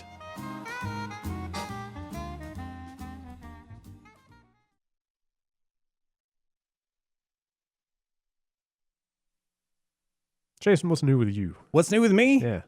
I'm playing games and stuff. Oh, yeah? Yeah, I've been Like wanting to what? play that Horizon stuff, but shit, I got other stuff that I'm doing. Such as? Still playing Nioh, of course. Real quick check-in with that. I got my red demon armor set. Seems like that's the thing everyone wants. Oh, it's fucking cool Yeah. looking. Yeah. Is it I like a late lot. game, end game stuff? No, or no, what? this is completely like mid-game stuff. I fight one guy to get his armor set. I had to repeat the boss fight a few times in order to Oh, complete is it a random drop? Yeah. So there's Random-ish? 5 different pieces, the 6 to the set, including the spear. So I got like 3 or 4 of them on the first try. I just went through it like a few more times. Just have so. to grind the boss out till you get all the parts? Yeah. Huh. And it's just like a one-on-one duel. So it's real easy to just go in there and just whoop his butt and get new stuff. Is that more of a cosmetic thing, or is it like the best armor in the game or something? No, I don't want to say it's the best armor of the game. It could be, depending on how you spec, I guess. But Okay. I saw some pretty great drawings of you and Jeff in oh red yeah, armor. and Mary on Kish the, as well. Oh, really? Yeah. On the community showcase article Oh. from last week. Yeah. Yeah, I like that game an awful lot. Yeah, I'm fucking in love with that game. But aside from that, speaking of things that I'm fucking in love with, Berserk, which is a long-running manga. Yes. Video game Giant series, swords. anime and stuff. Yeah. I feel like most people here probably didn't hear about it until that Dreamcast game came out. Yeah, Yes, yeah. That was where I first encountered it. That anyway. was also my first exposure. I think my first exposure with it was like on the shelf at Blockbuster. So it's been a long-running, well, not a long-running anime so much, but like the manga's been like, late 80s, early 90s, and it's like continuing on through today. The anime series is like jumped around. Like it started mid 90s, I think, and it covers like the golden age arc, right? So that's been covered a lot in all of the games, the manga, the anime, the new movies that came out a few years ago. Like all set in this one specific story. Yeah, like Okay. early on in like Yeah. the Berserk universe. So, and then some shit goes down. The Eclipse. Oh my God, some stuff goes down in that. It's really bad. It's really bad. So is this game set in that arc as well? Yeah. Or, okay. And it progresses after that. Oh. So what's really cool is, it does cover that Golden Age arc. Granted, that's been covered to death. This is kind of a fresh perspective on it, but they also lean on some of the, like the movie that came out a few years ago. Cutscenes are actually is footage taken from that. Weird. But then, like, halfway through the game, it actually, breaks past that and starts covering things that hasn't been covered in like the anime, which is pretty great. What kind of game? God damn it, you were going to ask me that. Yeah, Oh, fuck. this is the part where you just kind of go. So it's a Hang on. Do you have a giant sword and do you kill like dozens of guys at a time with it? dozens. Yeah. You're underselling it. Try Okay. thousands. Hundreds? Brad. Wow. Okay. Try fucking thousands. All right. And this should work together. It's a Dynasty Warrior style game where you're mowing down hundreds, thousands of dudes. And that's kind of what Guts does in the manga, man. I mean, he has a lot of rage. It totally does. So this seemed like a fucking slam dunk in this kind of setting. And I've enjoyed some Dynasty Warrior games as of late, to varying degrees. Okay. Especially some of the offshoots. Hyrule Warriors was serviceable. Was pretty okay. Dragon Quest Heroes was pretty great, actually. So I had high hopes, especially being such a fan of Berserk. But I'm very sad to report that this game is probably not too good. Okay. All right. There are moments. Yes. They're totally moments, and it's actually a pretty good looking game, like in motion. You activate, Musu mode, and some of these hits are just extremely visceral, and especially if you like pause on something, man, it's great in its stills, but in motion, it's not the best. I don't want to undersell it, but I'm just my heart is broken with this. It's a pretty by the numbers Dynasty Warriors game. Okay. So unless you are a super fan and you really want to see some of these characters portrayed, in a video game format, Stick to the Dreamcast game. well, no, that game's not that great either. But yeah, I mean, if you're a super fan, it's cool seeing them in like this video game format. You finally get to play as characters, like Casca and Zod and stuff. So in that respect, it's kind of cool. But I have a hard time recommending it to even the most hardened of Berserk fans. That does not sound like a ringing endorsement. Yeah, especially coming from someone that enjoys Dynasty Warrior stuff. But yeah, I'm struggling to get through this. That's a shame for sure. All right. And it's interesting, because they lean so heavily on the cutscenes, the animation from the movie, but then they break past that, so they don't have any animation. So there's a lot of cutscenes, and there's a lot of just like still characters, with the idle animation talking back and forth. And oh wow, sounds like an anime game. Yeah. Kind of, yeah. But there's definitely some really cool like CG moments that they've rendered for this. So yes, there's some spectacle, a little bit, but yeah, super underwhelming. All right, consider yourself warned. Yeah. What's the warning? Berserk no, you're delivering the warning. Yeah. Oh, okay. You, the listener. I thought you were gonna warn me. No more Dynasty Warriors. No more anime. You, the Berserk fan. I was gonna tell you to go. Heed Jason's warning, and maybe don't play this game. Yeah. But I've got a trip coming up. I'm gonna be off for like the next week or so. Oh yeah. And normally I don't bring like a console with me, but last year I did. But I try and stay away from the video games. But there's a lot of shit out right now. Is this a Florida trip? Yes. Okay. Another Florida trip. So boats and stuff. Yes. And swimming pools, but. Also a PS4, yeah. I got to play fan some boats. Will there be fan boats in your future? Might be. This might be the year. We'll see. But yeah, I got to. I want to play some more boats. For Honor. Horizon, more Nioh. How are you liking For Honor? I like For Honor. Yeah? I do. Okay. Yeah, and it was really surprising to see Dan kind of come around on that. I don't know if you got a chance to see that quick look. Yeah, I heard that they were liking it out there. I don't know. I spent just the briefest amount of time I got through the tutorial and then hit multiplayer, and it was like, fight your commander to get access to multiplayer mode. I'm like, okay. And then I immediately crushed him. Yeah. And then tried to get into multiplayer. It explained a lot about the map, and then it failed to connect to a match. Really? And I was just like, oh, awesome. I have not heard of too many reports of, yeah, bad instances of that. But no, this seems like a fighting game in a lot of respects. So it intrigues me in that respect, especially in like one-on-one kind of duels. But there's lots of modes out there. The combat system's totally different, though, right? Yeah. It's a glorified like rock paper scissors. I would almost say, Punch Out. Like we were shying away from the comparisons early on because I think we hadn't necessarily seen enough For Honor yet. But now that it's out. And like just kind of seeing how the combat works one-on-one, which is not how you're always playing it. The one-on-one stuff did actually kind of remind me of Bushido Blade. Really? Like just a little bit. I mean, it's less about one-hit kills because you do have a life meter and all the other stuff, but in terms of just like that tension of stances being the thing, and yes, that tension of like the next hit playing defense well, which is not something that turtling is what we call it. Sure, yeah, sure. It's not something You I telling me- often do in fighting games. I get to build base defenses. Yeah, you could do that. Okay. Yeah. Spec up my barracks. No, it's a good looking game. 20-minute no rush. It's a little weird with that. I don't know. There's like an esports fucking overlay. Like, it's kind of weird seeing, these highly detailed, characters and animations and stuff. The game looks great, but then it's got like these really clean, like fucking scores and stuff and health bars. And yeah, some of that stuff. Yeah, it's a weird look. even just what I have played of it, some of that stuff did seem a little weird. But it seems, super fun. Like, all the different modes. There's something for everybody. There's one-on-one stuff or just, kind of team battle stuff or the big skirmishes. And like I said, I was really surprised that Dan came around on that because there's a lot of shit going on in that game. Yeah, they've got a big meta game on top of that that's like you're fighting for your faction. Sure. Every match gets you points and seasons. I like and it when all games this other try stuff. that. Yeah. What are you trying to say about Dan? I don't need to say anything about Dan. Okay. He says it all himself. All right. Enough said. I mean, He's he's a fucking idiot. a fighting game. No, expert. Ooh. I love him. No, I don't. Quick look on the site. Yes. Yeah. Yes. Right. Go watch Dan Yes. play that game. All right. You guys want to talk about some news? Let's hear it. You want to hear the news thing Yeah, again? it could go either way, but we could just move on. See, it's never queued up Yeah. when you need it. Nope. It's the universal law of news music. News music? Yeah. Hey, Got there's it. the news music. Let's talk about Just the had to news. say the right words. Yeah. I mean, there's not It's voice activated.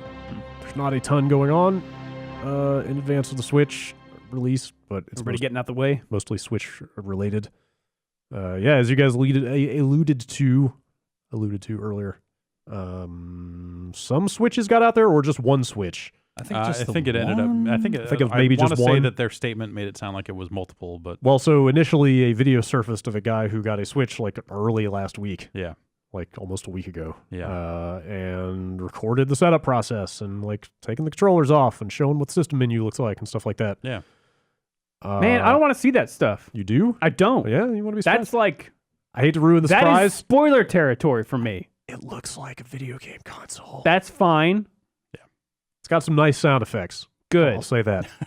Picking your language and time zone and all that stuff. Yes. Like it sounds cheerful and kind of festive from what I saw. And it sounds like that whatever online server you would need to pull a day one firmware update is not live. Yes. So it's not even whatever this guy put out a video of is not even the final day one experience. Also, the system menu, it looks like a series of tiles. Okay. You don't So- say. There you go. yeah. No blades, huh? No, All right. not as of yet. I just lost $20. But now that guy has sent that Switch back to Nintendo Hmm. because it turned out that that thing came from a shipment of Switches that fell off the back of a truck. I Yeah. see. Was it? It sounded like a distributor, someone working at a distributor. I think it was a retail. Let me see if I can find the statement. Okay, was it like retail warehouse or was it a retail store? Nintendo statement says an unspecified retailer. So I guess that would mean it had gotten to a store, right? I guess so, or a warehouse for a store. Oh, yeah, like yeah, at yeah. some distribution point. It was in the along possession way. of a company that was preparing to sell it. Right. And Okay. some employees at that retailer made off with a bunch of Switches Seems smart. and have now been caught. Can you and imagine? fired and are in the process Wow. of being criminally investigated. All right. Can you imagine sitting at home making a YouTube video about your brand new Switch, and then the door gets kicked down by a bunch of SWAT dudes with Nintendo badges? Oh, shit. Reggie leading the SWAT Yeah. team. He's a big dude. It's life in Nintendo's America. What can I say? He's got an ill-fitting helmet on. He could shoulder a Bulletproof door, vest that barely fits. door open, I bet. They didn't say how many got stolen. Okay. But it does sound- My understanding is that there were multiple out there, but yeah, I guess like did a serial number pop up in the shot of one of these things? I or don't know how something? they figured it out. Yeah. They just said Nintendo has determined these units were stolen in an isolated incident by employees of a U.S. distributor, with one system being illegally resold. Okay. So they only sold one of them before All right. this all kind of yeah. for their criminal empire fell Didn't apart. take much. Shit, man. Yeah. Wonder how much it went for. Yeah, I know. Yeah. I wonder if that guy, because that guy just bought a thing. He's only Oh, the culpable if he purchaser? is knowingly purchasing stolen property, right? Yeah, and he commented on that. He's been this was on The purchaser? NeoGaf, yes. Yeah, this is Gaff. So he ended up sending it back to Nintendo, and he said, I understand why they want it back, and it sounds like that Switch might have been obtained in not the legalist of ways before I received it. So them wanting it back is within their rights. I feel like that story changed a little bit. Like the initial post was like, I got this from a retailer. Yeah. They it just got to me early. Hey man, I don't know how. you gotta CYA Yeah. once it's revealed that you have stolen property. Yeah. You gotta play dumb. Is my guess. Well, I guess he just is out that money, right? Or does Nintendo then give him something as a bonus for getting it out of his hands or Maybe. something After he's posted video of the UI and stuff. I mean, like it that? depends. I don't think so. You have to research. Did he know that he was purchasing stolen goods? Like, if he's posting on message boards and fucking blabbing about the UI, clearly he knows he got something early. Well, I said, like he was out there initially saying that it got sent to me and I got it early. Clearly, this guy knew that there was some shady business going on. Yeah, It's not like his pre-order showed up on the door. Right. Yeah. You're almost certainly right. So in that case, if I was Nintendo, I'd be like, no, fuck you. Yeah. Send us that thing and get the fuck out of my face. But if he just ended up just buying a thing and didn't necessarily know the history behind it, Right. then I think if I were Nintendo, I would be like, hey, buddy, send us this fucking thing.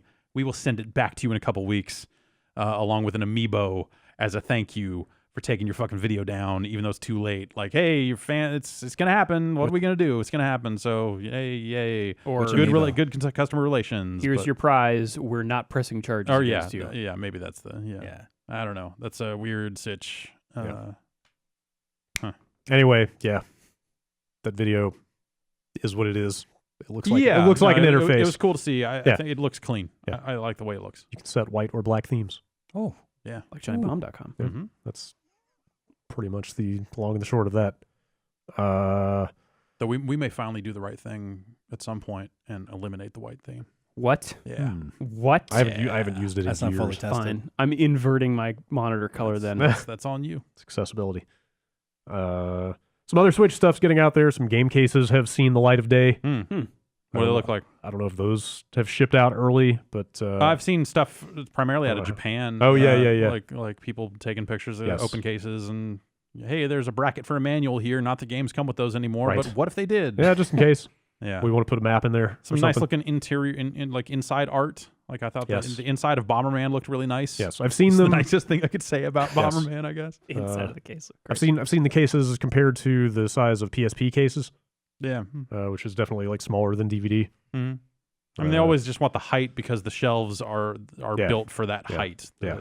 The rest is a little. It just seems to be the case of like the games are like the size of an SD card, so this is getting kind of silly. But Yeah, but it's You know. yeah. At some point, when retail space goes away and Mm. you don't need to count on your game box doing the part of selling your game to people, then they can put it in whatever they want. yes, seems to be the case. The internet, for example. Yeah, that sounds good. Stuff it in the internet and let it come out the other end.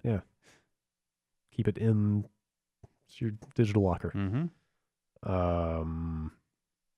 They appear to be doing another Pokemon mobile game. They should probably do Weird. that. The Pokemon Company put out some kind of announcement in Japan. Not a lot of information about it other than that the name translates to Splash Magikarp. Fuck yes. So, I hope it's just a mini game collection where you just tap Magikarp to make it jump in a puddle. Okay. Like it just flops around, you get points. Until It's dies. Flappy Bird, but with a Magikarp. You Yeah. tap that, and it just flops on the Okay. fucking ground in a Yeah. puddle. All right. Clash of Carp. Yeah. Okay, that works too. Let's see. Aside from the title, all there is a teaser site that the Pokemon Company put up that has a newspaper article that mentions how two mysterious Magikarp-shaped holes were discovered by a 27-year-old fisherman in the middle of a town. That's what you've got to go on. What there? Okay. But yeah, more Pokemon stuff coming to your phone. Cool. Kind of scraping the barrel this week. Fish barrel. I think everybody's in the process of the Inhale as a new console is But about to they're come wood out. blades. No, Not yet. Well, We got to get that day one update. But there are a lot of games out. Like that's been kind of Yes. the Yes. thing happening right now. Has just been like shit is shipping. Yeah, and getting ready to ship. Like things are- Nier is out really soon. Yes. Like this Yes. stuff. That was the other I thing. almost- It's like there was a trailer that supposedly had the PC date for Nier in it as March 10th, 3 days after the PS4 release. Okay, Uh, that's cool. but it sounded like PR was still sticking to a vague date on that. So Okay. I don't know if that's a leak or what the deal is there. But I almost shouldn't bring it up because I can't actually talk about it. But I spent half a day last week going to see the new Mass Effect. Right. Like games are coming out. Yep. Like big games. Yeah. Shockingly, we'll have stuff on that in the near future. Eric Wolpaw left Valve. right, yeah, He he finally had enough of fucking Seattle. guess so. He's probably in the Midwest somewhere by or now. Bellevue or whatever. Yeah. Co-writer of Portal. Mm-hmm. Or writer of Portal? He's not the only writer, right? I believe it. Portal is a well-written game. Yes. Mhm. You may be aware. I might say when it comes to Portal 1, every single aspect of it is It's very well done. incredibly well done. I agree. But yeah, I mean, he's been at Valve since I think Portal was the first thing he worked on there, right? But who knows what he's done since then? Because everybody at Valve gets credited on everything, and they don't really talk much about what they're doing. Well, he did write on Psychonauts 2. Yes, and then he has been at Yeah. work on Psychonauts 2 for the last however long, Right. which was already a weird thing because he doesn't work for Double Fine anymore. Yeah. But they let him work on that, and now he's just out. Yeah. So No that- announcement of what he's doing yet? Nope. No. take that as you will. Yeah, there were just now that this many Dark Souls style games has come out, he's got a full-time gig playing those. Yes. Nice. He was maybe the first person I talked to that really tried to hard sell me on Really? Demon Souls. Huh. Oh, like years and years ago? Yeah, and he was Huh. like, "No, you have to like." I saw him at E3, and he was like, "You need to play this." Wow. And I was like, "I tried. I don't know." And he's like, "Look, try it again." All right. Good to know. Yeah, that guy does incredible work. I don't know if he's going to stay in games or Final not. Fight Stratego 2 coming Yes. soon. Let's fucking fingers fucking crossed. Yep. The time is now. Yep. I think about Final Fight Stratego at least twice a year. Wait, Nice. what is Final Fight Stratego? It is. It's a long story. It is something that Eric and Chet made at the website that they ran. What, Old Man Murray? Yeah, on Old Man Murray. Let me see if that's still It up. does not work. Final Fight Stratego has not been available for some time. Oh, I mean, the link, play Final Fight Stratego link is still here. Yeah. But oh, yep, it just straight up just it links doesn't- to it's a broken It link. doesn't work. And hopefully, my hope is that now he's got some free time and could potentially make Final Fight Stratego 1 work again. You are Mike Hager, and you must punch a thug called Bread until he dies, or else he will punch you to death. That's. Yeah. It's a turn-based game. Okay. But here's the thing: you can harvest and collect a resource called meat, and eventually use it to build a phone booth. If you manage to construct the phone right, booth, you yeah. win strategically. Yep. Also, you can strategize with Counselor Dog. Yeah. Dog. Listen to him because he knows a lot about the world of Final Fight Stratego. That was what led to us getting Eric Wolpaw to review Final Fight for the GBA. Yeah. yes. His Final Fight 1 review. It was like, oh, clearly he's the on the person. GBA. Yeah. It's a good review of a video game. Yeah. It's still on GameSpot? Yes. Yeah. Nice. You should look that up. Yeah. He is a heck of a talented guy. I'm curious to know what, if anything, he's doing next. Yeah, but, totally. Yeah. take that as you will. We got open positions. What's Eric Wolpaw doing? But take it as you will with respect to whatever Valve might or might not be doing right now. Yeah. That might or might not require writers. Right. Anyway. You guys want to read some emails? I can read emails. Okay. I would like to listen to you read emails, Okay. to be honest. How about I read some emails and then you discuss them? Okay. That sounds perfect. You respond with your thoughts. That's how this goes. When people send emails to bombcast@giantbomb.com. Naturally, like, we got a bajillion emails about your meme. And I feel like we've kind of already discussed it enough already. People were asking how it felt, but I think you've even addressed. Anything else to say? No. All right. What's next for the Drew Scanlon meme? What do you I don't hope know. catches Who- on? who- There's a lot who- of gifs out Who there. was? I'm trying to think. Who was the biggest celebrity? I think Alex was Terrell retweeting Owens, I free think. reads. Yeah. Professional Professional athletes. athletes. Her name Ava. It's the director of Selma. Oh yeah. I forget her last name. But she's an Oscar-nominated director. Okay. All right. Did she also tweet it? Yes. Okay. How far can this go? I don't know. What When will it end? How does it end? What one celebrity would you like to see if you could choose? Oh man, to use the meme. Tom Hanks. Okay. All right. I don't even know if he's on Twitter, but He is. He is. Yeah. okay, great. Signs all his tweets HANX. Yeah, it's great. Nice. Wow. Tom Clancy's Hanks. That's incredible. I'm gonna have to look that up. What do you got? I could take a meme question. Yeah. No, that was it. Oh, It was okay. a lot of vague. Okay. They mostly all amounted to, hey, have you seen this? Did you know this is happening? Yes, I No do. clue. And then if they went into any further depth, it was, how does Drew feel? Weird. So, yeah. It's fun. Jake writes in from Thailand. Thailand. Yes, exactly. My sweet agricultural career has recently led me to move to Thailand with no Thai experience or prior knowledge. Food's good. Yeah. I am now making the purchases to furnish my new freshly painted hole in the dirt with all of the trimmings necessary for a single 29-year-old man-child living hours away from the nearest city.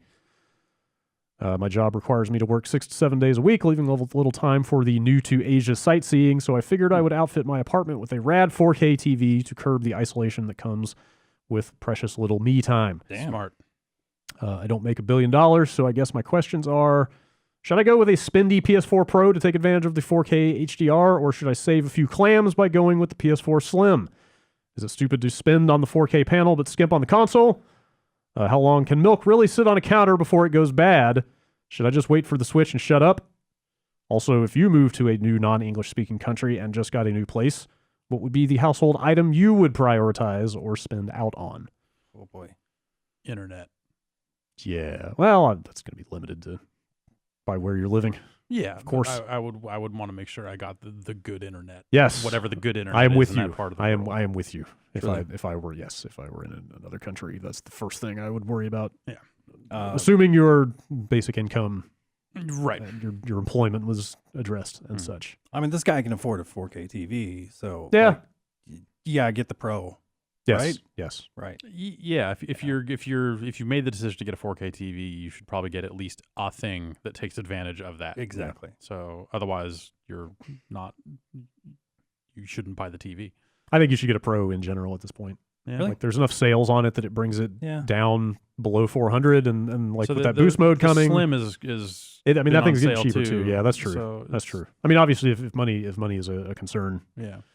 Like If you the can- standard PS4 has been fine. So I don't know. it is fine. But between the 2 months ago, I would have said don't get the Pro, but with the boost mode and games like Horizon seem to be paying more attention to using that power in various ways.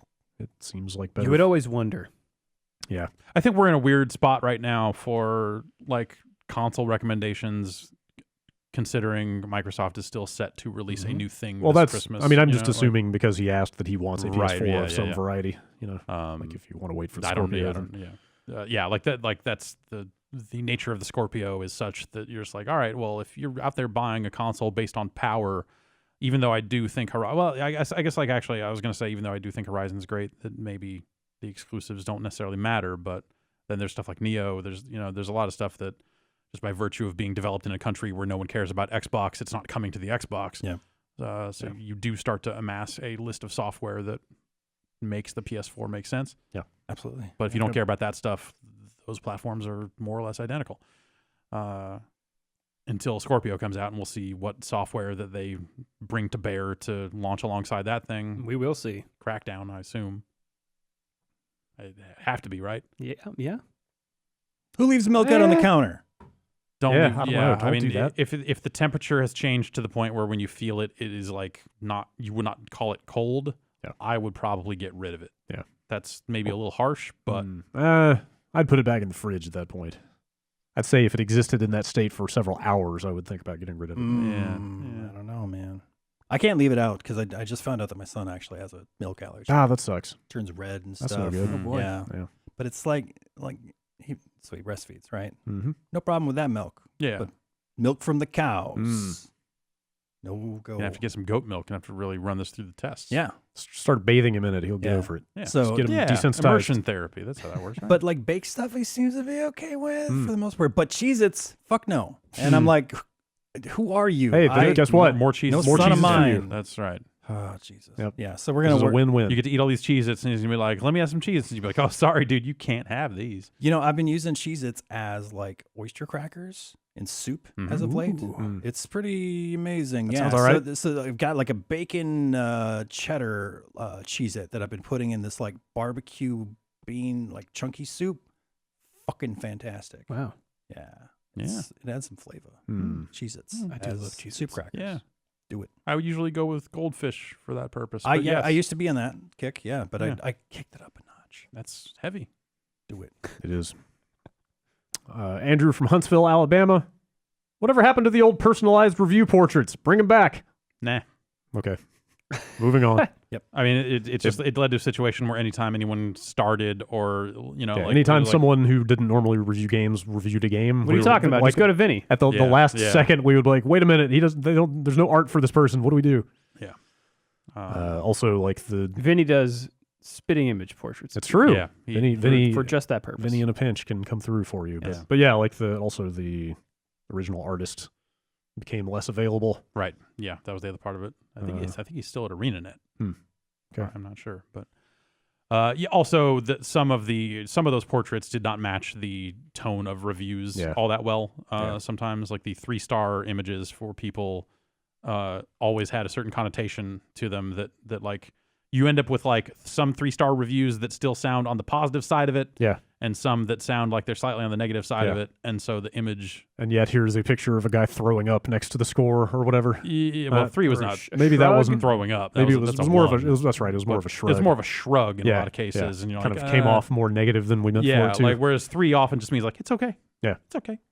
Yes. Yeah, it's like a That is literally Like one of them was like a handshake. yeah. anytime I have ever tried to explain our score system to somebody, that is literally how I describe the 3-star score. It's like saying it's okay. It's all right. It's all right. Yeah. It's like that's how you would say it. They made a video game. It's Yeah. not, like, It's not terrible. It's all right. Yeah. Yeah. Could be better, but it's not. Sure. It's not awful. They did a thing. Yeah. Good on them. You might like it. You might. It's a mixed bag. Yeah. No, don't do that. Don't say that. Here's an email from Austin. I was really looking forward to the game's Block Wars after seeing the trailer last year. What happened to it, and is the game the only person to ever release a soundtrack album for a game that doesn't exist? Oh, right. This is that mobile thing. Yeah. I looked it up. There is a trailer out there for a mobile game from the game. I don't know. I don't think that Like he was Triple H, necessarily the game? making the game. No, the rapper. No. The game. Hurricane Game, Okay. if you will. Not no one called him that. The album did, in fact, come out. I think it was more of a mixtape or something. Oh, okay. But yeah. I don't know. They put I have no idea. Master P's game surfaced relatively recently. I believe it's called Get Money. Okay. What are you doing? That sounds like I don't know. Yeah. that sounds There's like a the game that trailer. Master P would make. Yeah. Do you drive a tank in it? No, not that I saw, but it seemed like there were a bunch of different career tracks. Okay. I encountered an interview on the radio, on satellite radio, with him talking about it, and it sounded like he wanted to make a Grand Theft Auto game. Okay. All right. You unlock C Murder as a playable character. We will wait and see Okay. on that one. All right. Brian writes in from Fort Worth, Texas, because we were talking about hedgehogs last week. Mm-hmm. My son has a pet African pygmy hedgehog. Okay, It is not named Sonic. We're better Good. parents than that. good, nice work. As such, I wanted to add some evidence for Jeff and Drew's assertions that hedgehogs are adorable and awesome.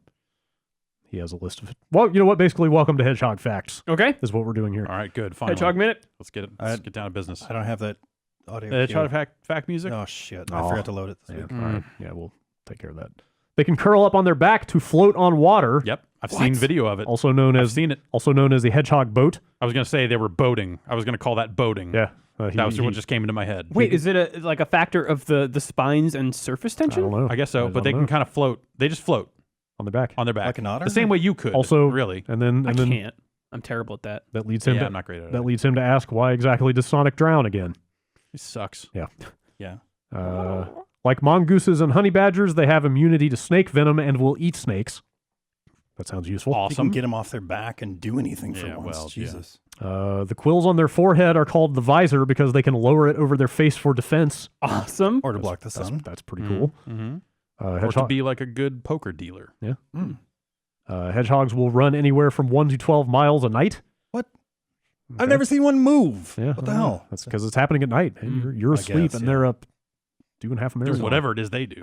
So I guess you get a wheel for them? I didn't know guess so. I don't know. They didn't know they did wheels. I don't know. When they come across a new smell or taste, they'll lick or chew it to get a foamy saliva and then spread it on their quills. Scientists still don't know why they do this. Theories include camouflaging their scent, wanting to keep an enjoyable smell with them, or trying to add potential toxins to their quills for more protection. I do that with Cheez-Its, actually. Yeah? Okay. If you smell the bacon Cheez-Its, You just rub them into your face. Smear the More my crumbs armpits. all over the... That sounds all right. Mix it with a little bit of water. You get kind of a Cheez-It glue. Mm-hmm. Used kind of just as a binding agent. Yes. Arm on your glasses breaks or something. Yeah. Or if I need like a suntan in a pinch. Oh, yeah. Knock it out. Yeah. The most mystic of tans. Cal writes in with a question that Drew may actually be able to answer. Okay.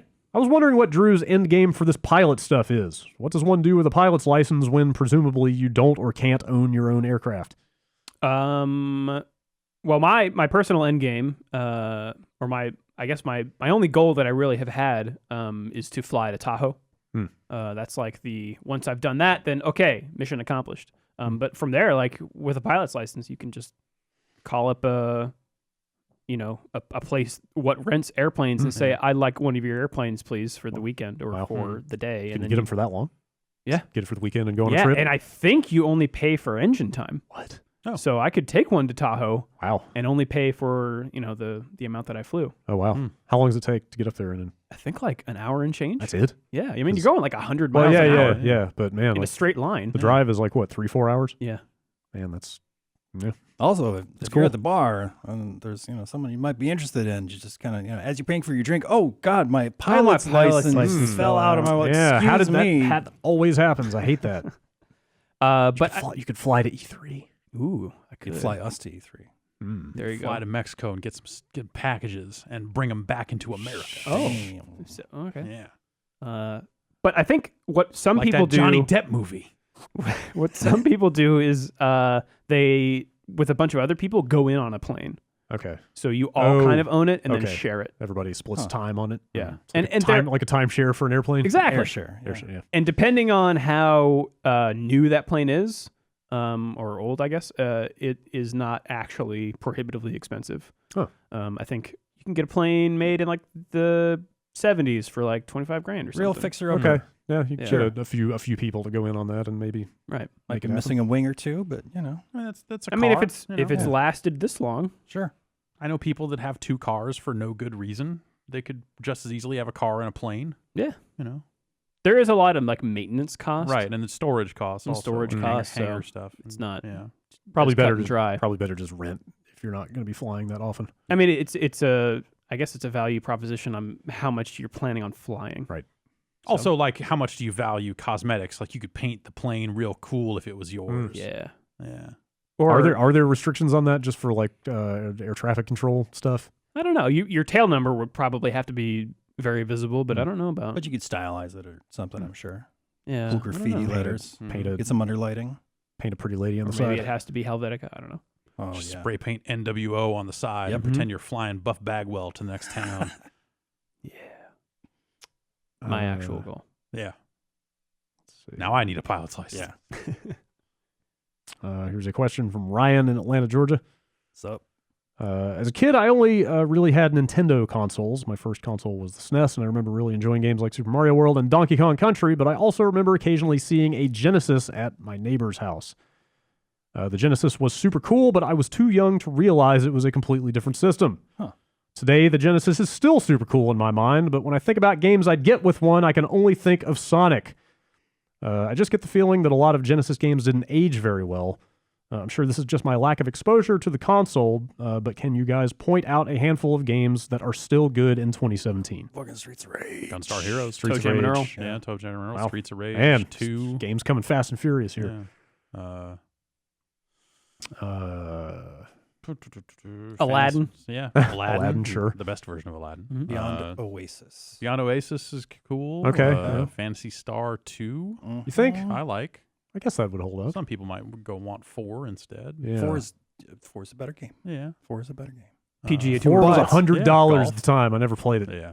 But you get that PS2 collection from Japan that has all those games, and they're all translated as well. Yeah, I was going to say. Go fucking buy that right now if you want to play any Phantasy Star. Wait, what is that on? PS2. Okay, I was going to say like there are a lot of ways to get get Genesis games without actually like tracking down a Genesis and building a collection, if that's what you're looking to do. Yeah, there are a lot of good shooters on the system. I'd say like Thunder Force 3 would be a good choice. Yeah. I like Gaiaris. It's not great, but I like it. Don't get Street Fighter. Yeah. Special Champion Edition. It's special. No, it's not.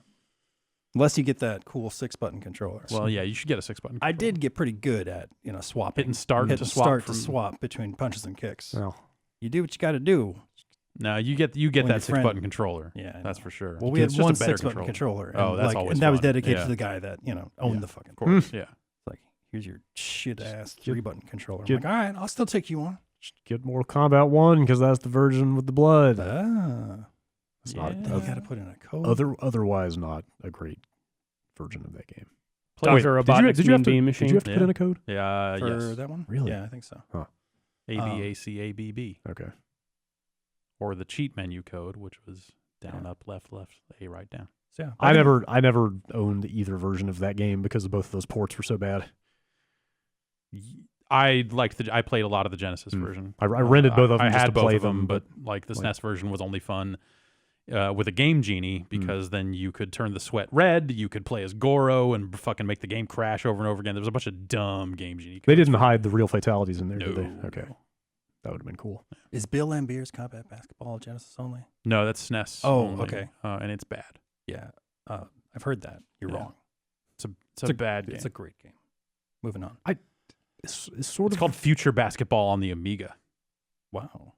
It's bad there too. No Bill Lambier. No Bill Lambert. It was only for the U.S. where they realized they needed the power of the Phantom of the Half Court himself. Right. He attracts a certain crowd. Yeah. A discerning one. Is Sword of Vermilion good? Like I remember Sword of Vermilion. I played a ton of it at my friend's house, and I remember liking it a lot. I played that game to completion, and every time I go back to it now, I get about 20 minutes in and go, I don't have. So it's not good. I don't. Gross. That's a shame. Gross. That's a shame. Oh. I just remember being fascinated at the time with it because I didn't have a Genesis and I thought it was amazing. Like, here's this real-time combat, this weird thing. Yeah, it was neat. Sonic Spinball. I like Target Earth a lot. Sonic Spinball. A lot of people like Herzog Zwei quite a bit. I don't know if that's held up super well. I've never played it. I don't know. Yeah, but I just know that's one that always comes up. A lot of Genesis games that are probably worth checking out. Yeah. Grass is always greener, especially at that age. Yeah, it's like I wanted a TurboGrafx. That's how I ended up with the TurboGrafx. Was I had the other two and saw one at a flea market. It's like fucking bonk. Like, all right, I need. Was that after the fall? After the decline? It was starting to happen. There was no that thing launched in decline. I feel like. Yeah, like how long was its heyday if it even had one? I don't know. I bought one for $50 when it was like on clearance, basically, because I was like, it's $50. I might as well. Yeah. Yeah. That's how I bought my Virtual Boy when KB was blowing them out for $20. Yeah. And my Game.com. Yeah. A quality piece of hardware. Sure. From the fine folks at Tiger. I had Keith Courage, Legendary Axe, and Bonk. Those were the games I got. I like that rainbow thing that comes down and gets you in Keith Courage when you change zones. That's really cool. Yeah. The rest of that game? Yeah, not so much. Yeah. Okay, we need to take one final break, and then we'll come back and read a few more emails. All right.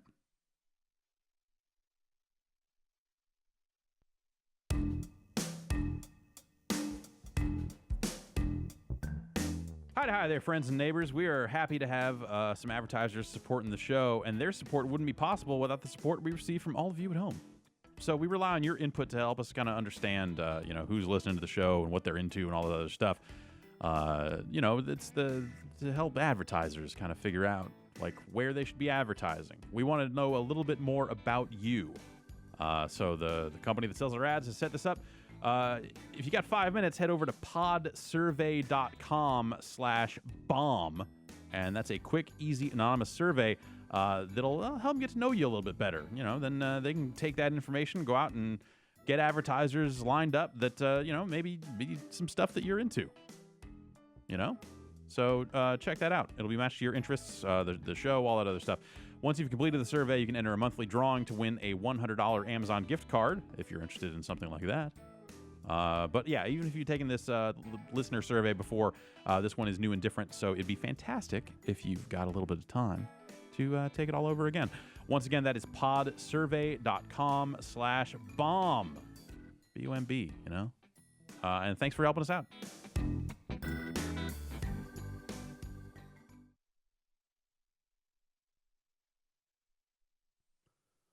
All right, sticking with the Sega retro theme, Jonathan from Greenville, South Carolina wrote in and said, if Sega were to announce they were revitalizing the Deep Water brand for so-called mature gamers, what title would you hope they were working on? The most vicious Alex Kidd game you've ever fucking seen.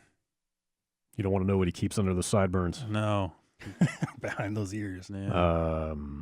What is the Deep Water brand? So yeah, I had to look that up. I had never heard of it. Eternal Champions for Sega CD had a logo at the front of it. That was Deep Water. They tried to launch a sub-brand for their mature rated games at the time. And I want to say that might have been the only game. I think I read that was literally the only game that actually shipped with that branding on it. I remember at the time that they were trying to. Is it just a different brand or like a different team? It still said Sega. No, I don't know that it was necessarily a studio. It was more like any game we put out that's going to be, edgy shit. Right. These games go deep. Yeah, it's going to be Deep Water. So the logo in Eternal Champions is like this shark swimming around, and then just like blood comes up, and it says Deep. Whoa. Yeah, you're like, holy shit. Didn't even have to enter a code for that. I think that was at the time when there was no ESRB rating on games. Sega had its own rating system prior to that that they were the only ones that used.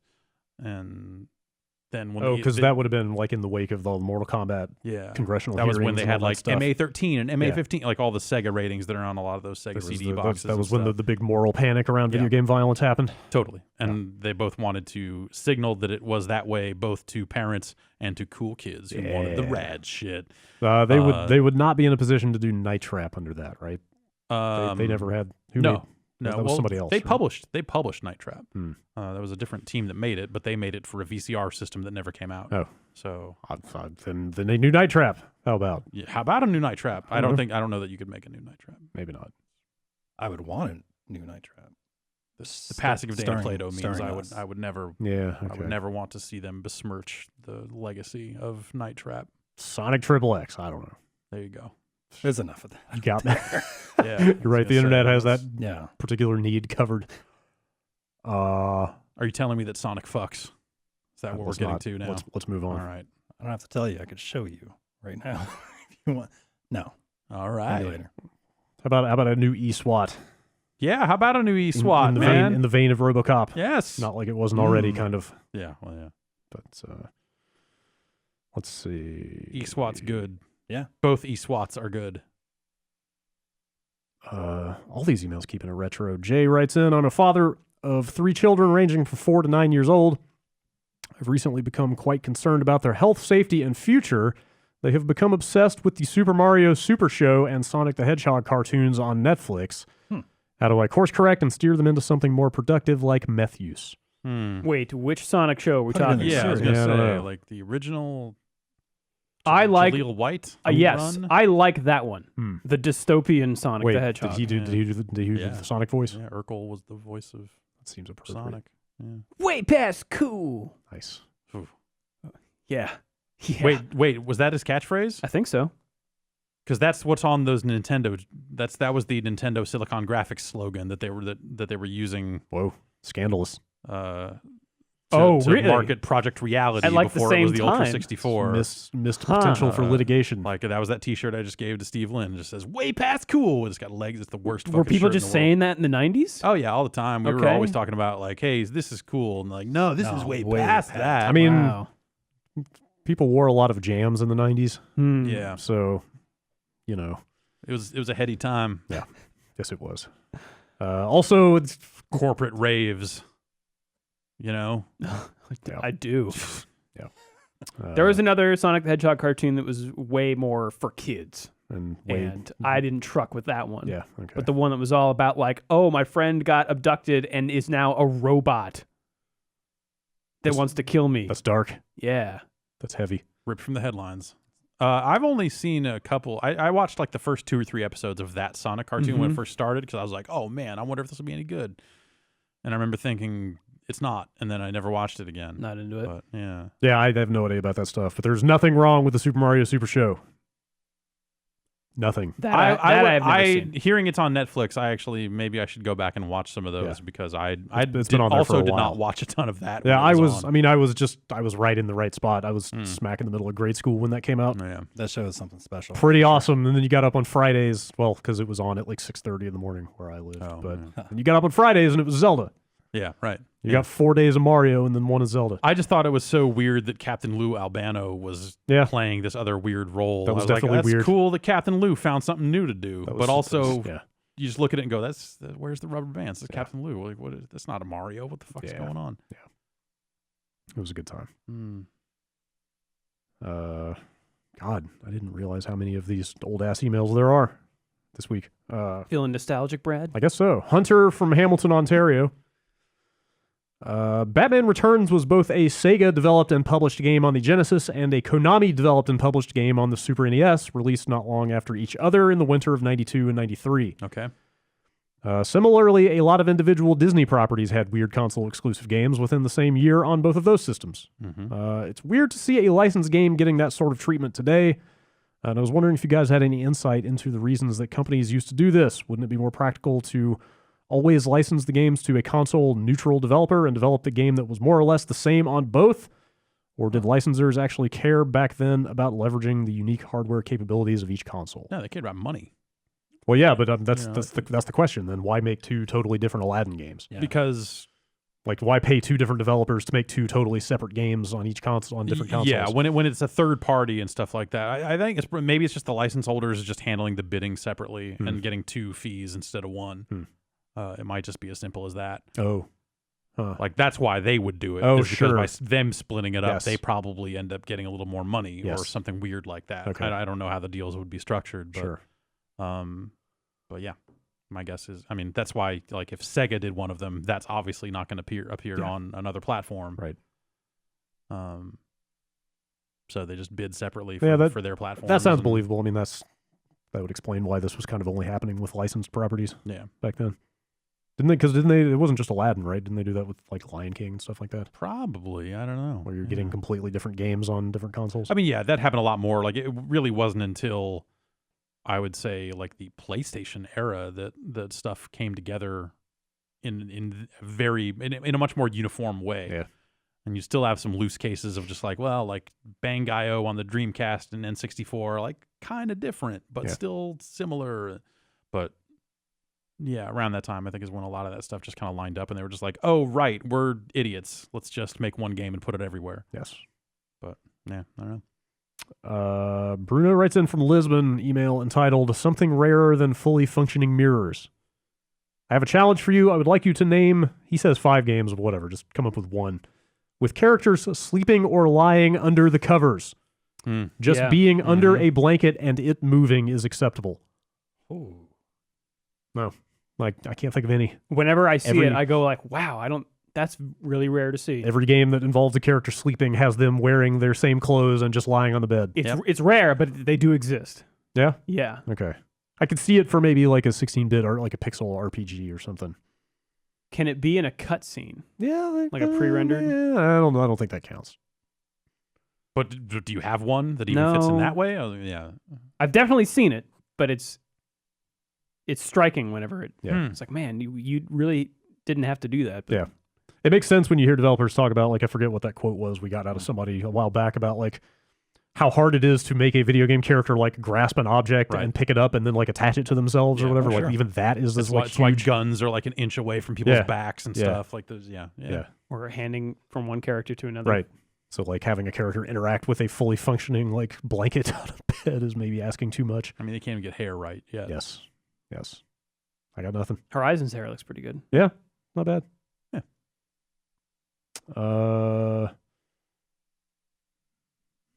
This email was only signed to the Fatty Bat. Over the past 6 months, we've seen a lot of surprising releases come out of Japan. Are we seeing Japanese developers finally climbing out of the hole they fell into last generation? I don't know. I feel like there's kind of a renaissance going on. Yeah, I think so too. I think that like and like mass appeal kind of. Maybe I don't know about mass appeal, but like just there's like certainly niche. Like I can name a bunch of Japanese games off the top of my head right now that people in this office were very enthusiastic about. Like definitely. from MGS5 to Nioh and, to Nier Automata. Just like it feels like more Japanese games are starting to matter. Yakuza 0 like weirdly caught a lot of people's attention. I think some of that is a mix of just like like gaming and the tastes of its players have changed and they continue to change. That stuff fell very far out of vogue, but also like I think the business has changed enough to where that stuff can exist and still sell at this smaller scale. Yakuza 0 is not getting a voice translation the way the first one. You're not seeing Michael Madsen come back in to reprise his award-winning role as the drunk guy who showed up to record some dialogue for a video game one day.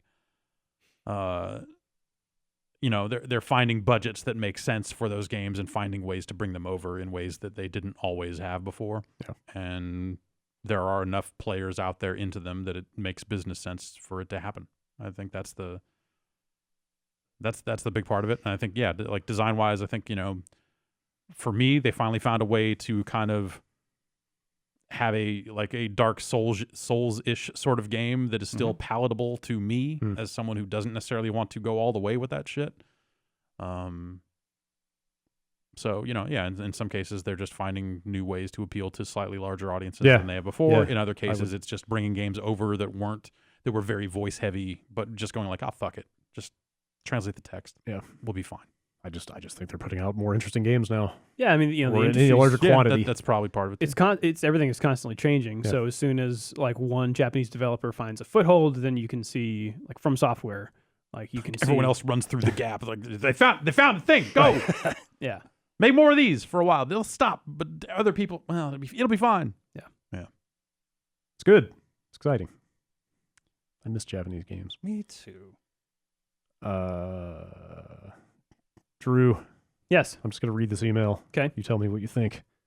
Vincent from Paris wrote in about VHF omnidirectional range. In last week's podcast, you mentioned your direction indicator spinning as you were on your final approach.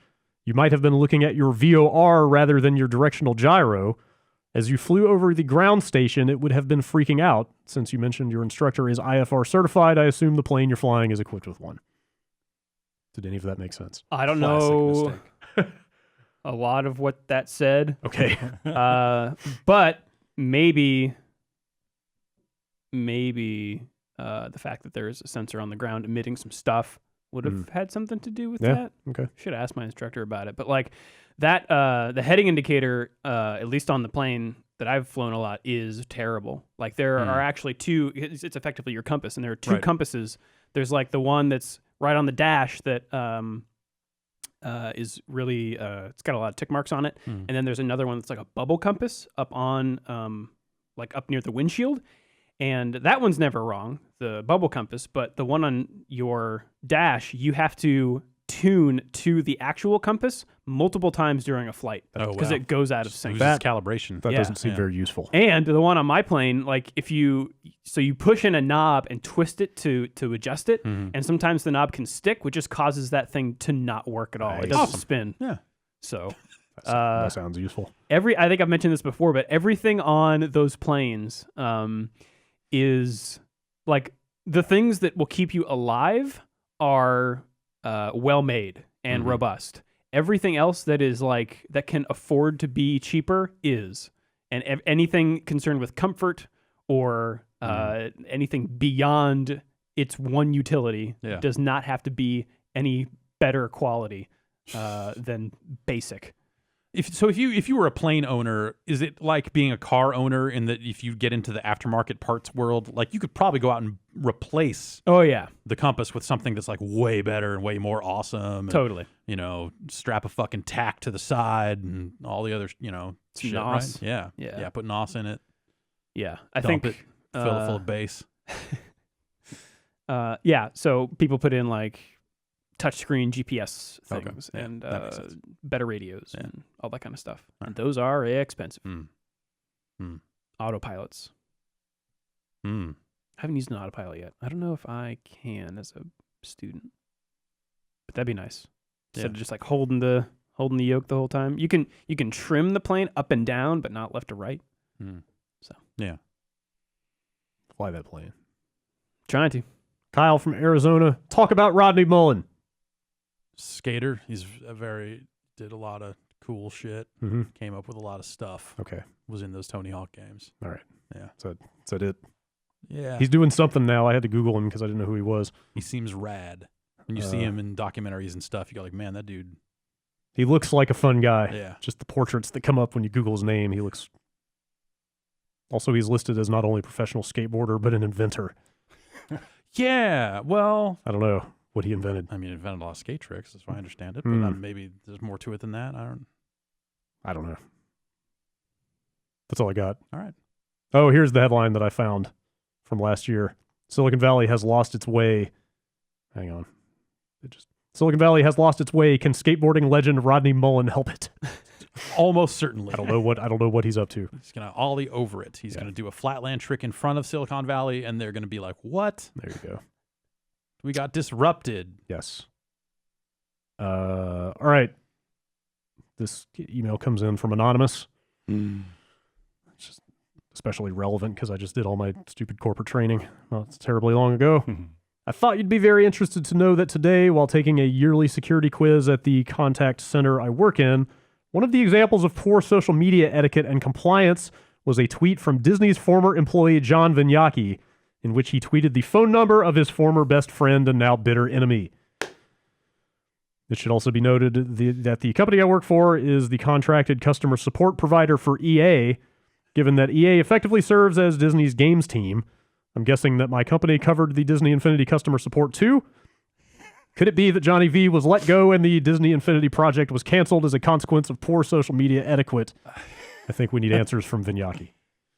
I spoke with Johnny over the weekend. He seems to be doing well. Okay. No commentary on his past life.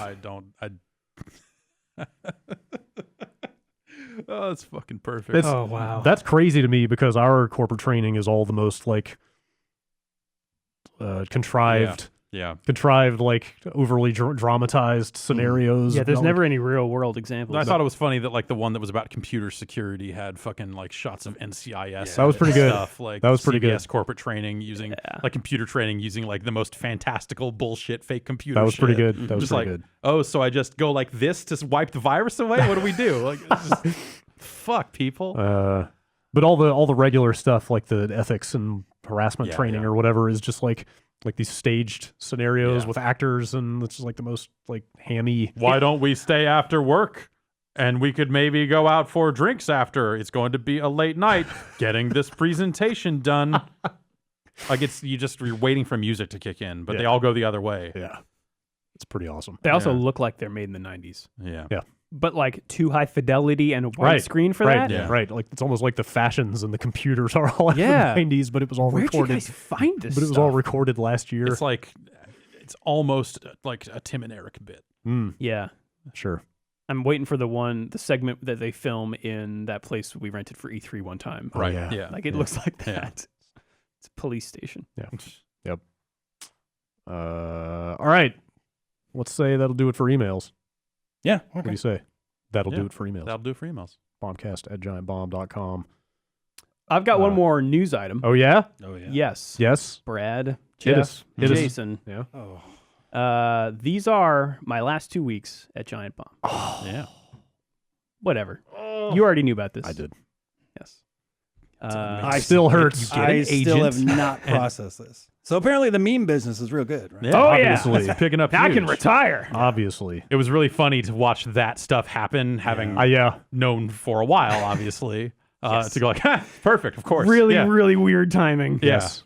It's going to send you out into a bold new career. Yes. As the face of sandwiches or whatever. Yeah.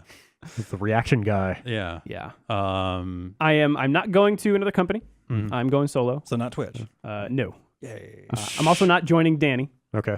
Just to cut those rumors off Sure. before they start. Yeah. And I can't say too much about what I'm, planning on doing, but I am looking forward to traveling more in the future. And I will have more to say in the near future. Cool. Okay. But yeah, my last day is March 3rd. Switch day. Yeah. Just gonna Also, grab did that not Switch. Yeah, right. did not think of that either. And the last day of GDC. And last day of GDC, it's all grab that Switch and run out of here. there's never a good time. And Jason's out Yeah. until the 3rd. Yeah.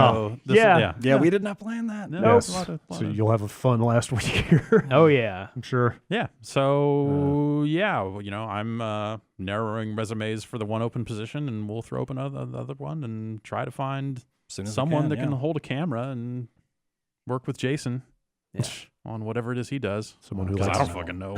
someone You who likes should tell me what anime. Jason does at some point. Okay. Okay. I'll I see him covered in cables under a computer, putting things into a computer. okay. I mean that's kind of it. Okay. All right. Good. Then I've got it. That's kind of I know exactly who been we can doing hire. for- Jeff, you could probably do it. Nope. Nope, you don't want to do it. Nope. All right. cables are scary. Yeah. No, I get shocked easy. But yeah, it's I guess I want to say that like it's not because I'm dissatisfied in any way with working at Giant Bomb or CBS or anything. Like this is like the past 8 years I have absolutely loved. Like it is And how fucking crazy that like It's it's been 8 years. 8 fucking years. I know. It still feels like we were in Sausalito like Yeah. No, I know. a year ago. Like it's yeah. Yeah, for sure. You were folding t-shirts Yep. God, Yep. for a Literally. while there. Literally Yeah. for months. Yeah. Then we hired a company to fold t-shirts and we're like, all right, I guess run this persona thing. Do you know Final Cut? Yeah. Turns out you do Final Cut. Yeah. But yeah, I Giant Bomb has always been in some kind of transition. Mhm. Like I think what makes Giant Bomb great is its ability to adapt not only to the industry but like to what we want to do. And so, I have every confidence in you guys being able to adapt to this as well.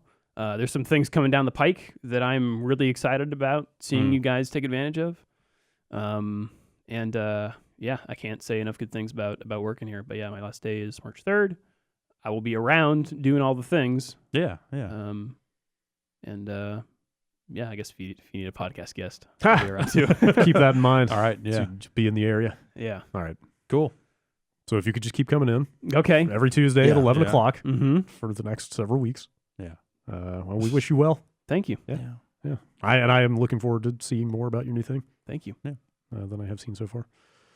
All right. Well, on that note, that's going to do it for this week's edition of the Giant Bombcast. Oh. Yeah. Yeah. We'll see you next week. Speaking of giant bombs.